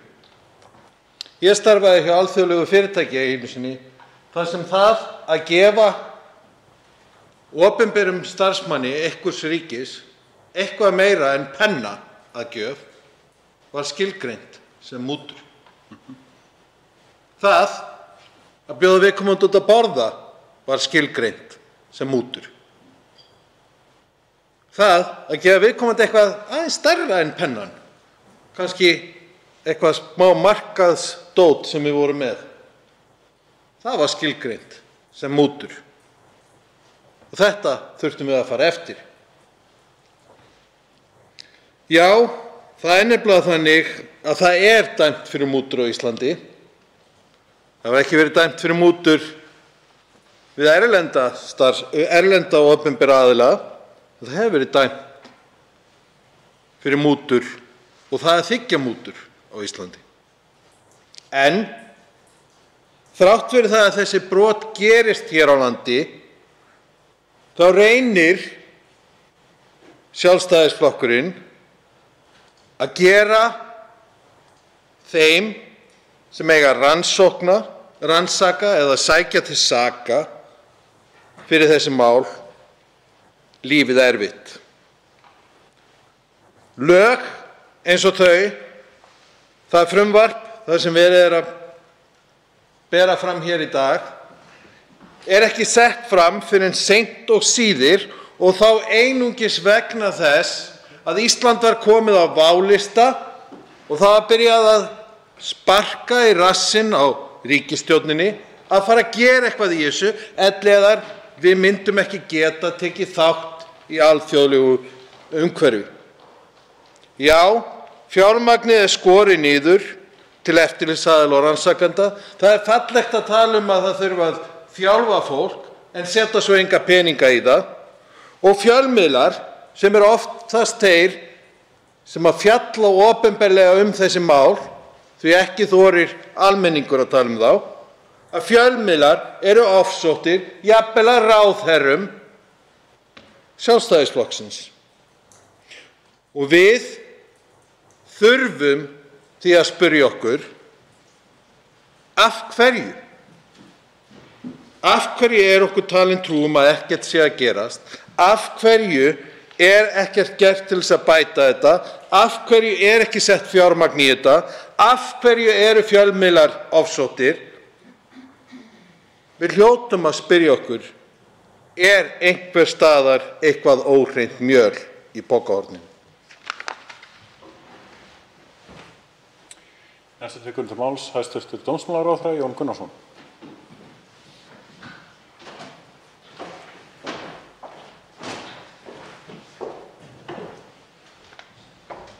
Virðulegur forseti,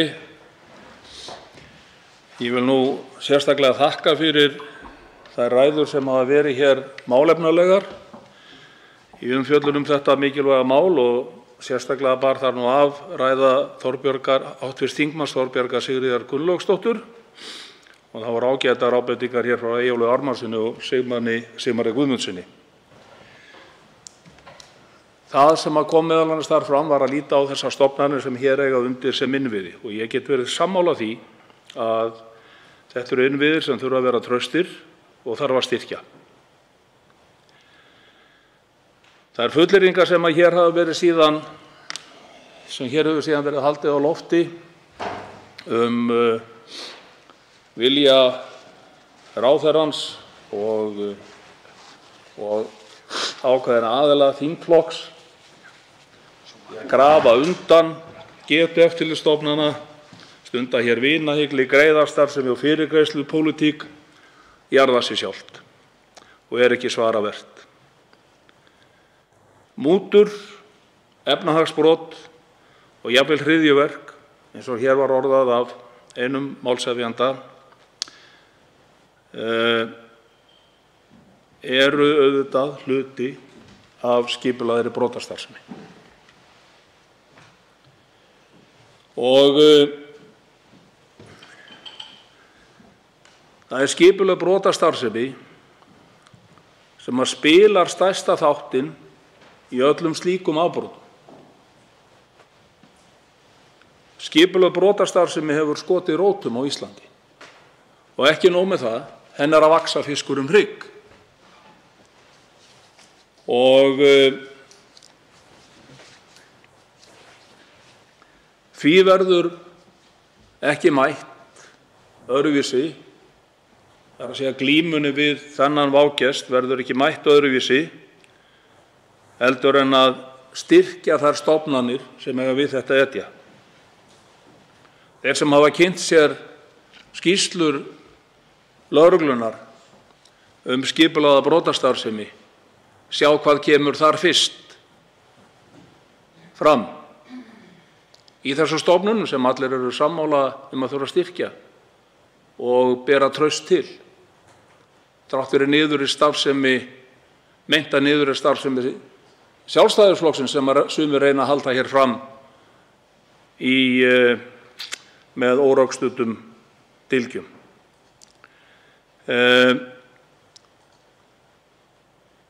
Það verður gert með því að þjálfa fólk,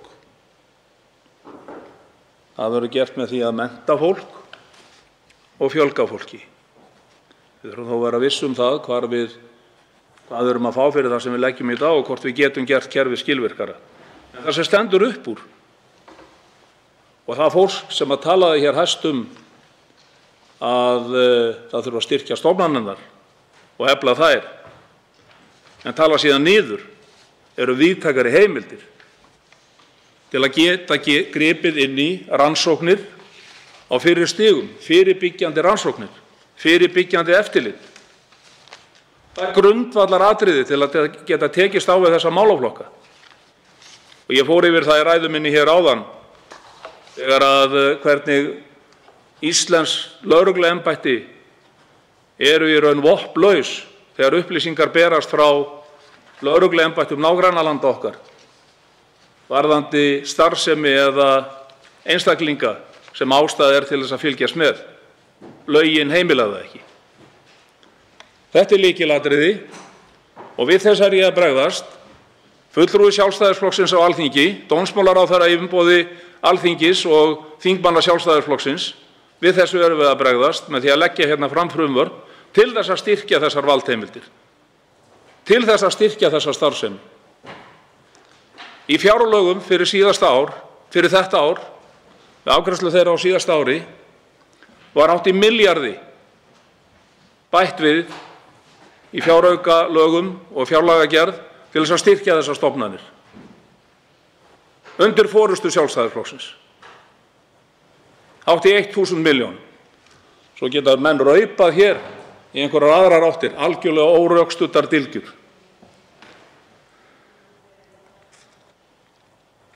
Við erum á þessari vegferð og stefna okkar er skýr. Við ætlum að bregðast við þessum vágesti sem er í íslensku samfélagi og lítur að skipulagðri brotastarfsemi, lítur að múturstarfsemi og annarri slíku. Viðbrögðum lögreglu til þess að geta varið sjálfan sig og varið borgarana. Viðbrögðum lögreglu til þess að geta rannsakað mál, saksóknara til að saksækja mál og dómstólana til að dæma. Við erum á þessari vegferð og ég fór ágætlega yfir það hér í ræðu minni fyrr í dag.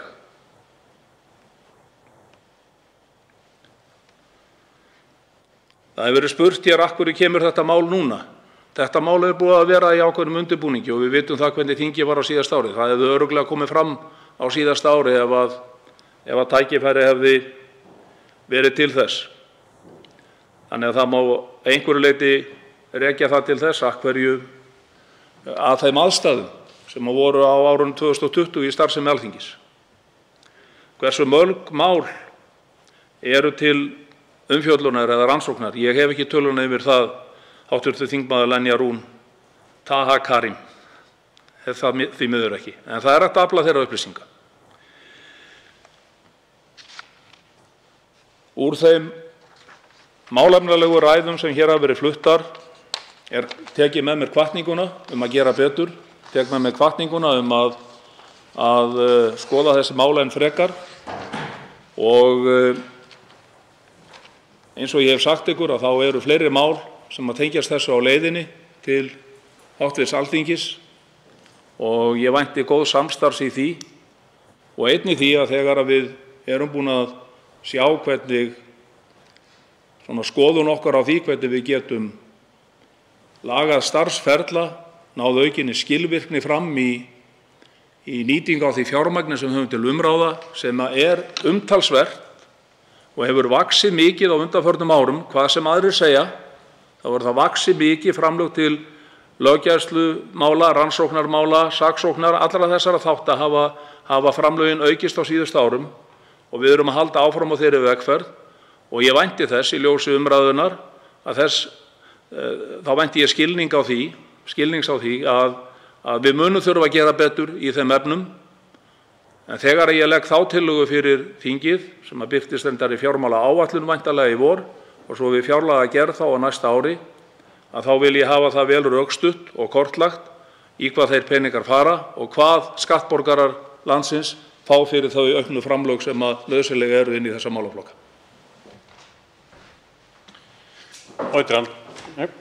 Engin ansvör. Svörin komin fram í ræðu. Fleiri hafa ekki kvatt sér hljóðs og umræðu lokið. Frumvarpið gengur nú til 2. umræðu og allsherjar- og menntamálanefndar ef enginn hreyfir andmælum. Það er samþykkt. Af dagskrá þessa þingfundar eru tekin 5. til og með 11. dagskrámálið. Útbýtt á fundunum þingskjali 527 skoðun á fjármálum Reykjavíkurborgar fyrirspurn flutningsmaður Kjartan Magnússon. Þingskjali 528 skipun starfshóps rétt til að annast veikt eða slasað barn, þingsályktunartillaga flutningsmaður Bjarkey Olsen Gunnarsdóttir og fleiri.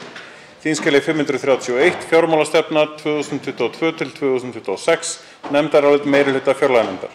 Þingskjali 534 fjármálastefna 2022 til 2026 breytingartillaga meirihluta fjárlaganefndar.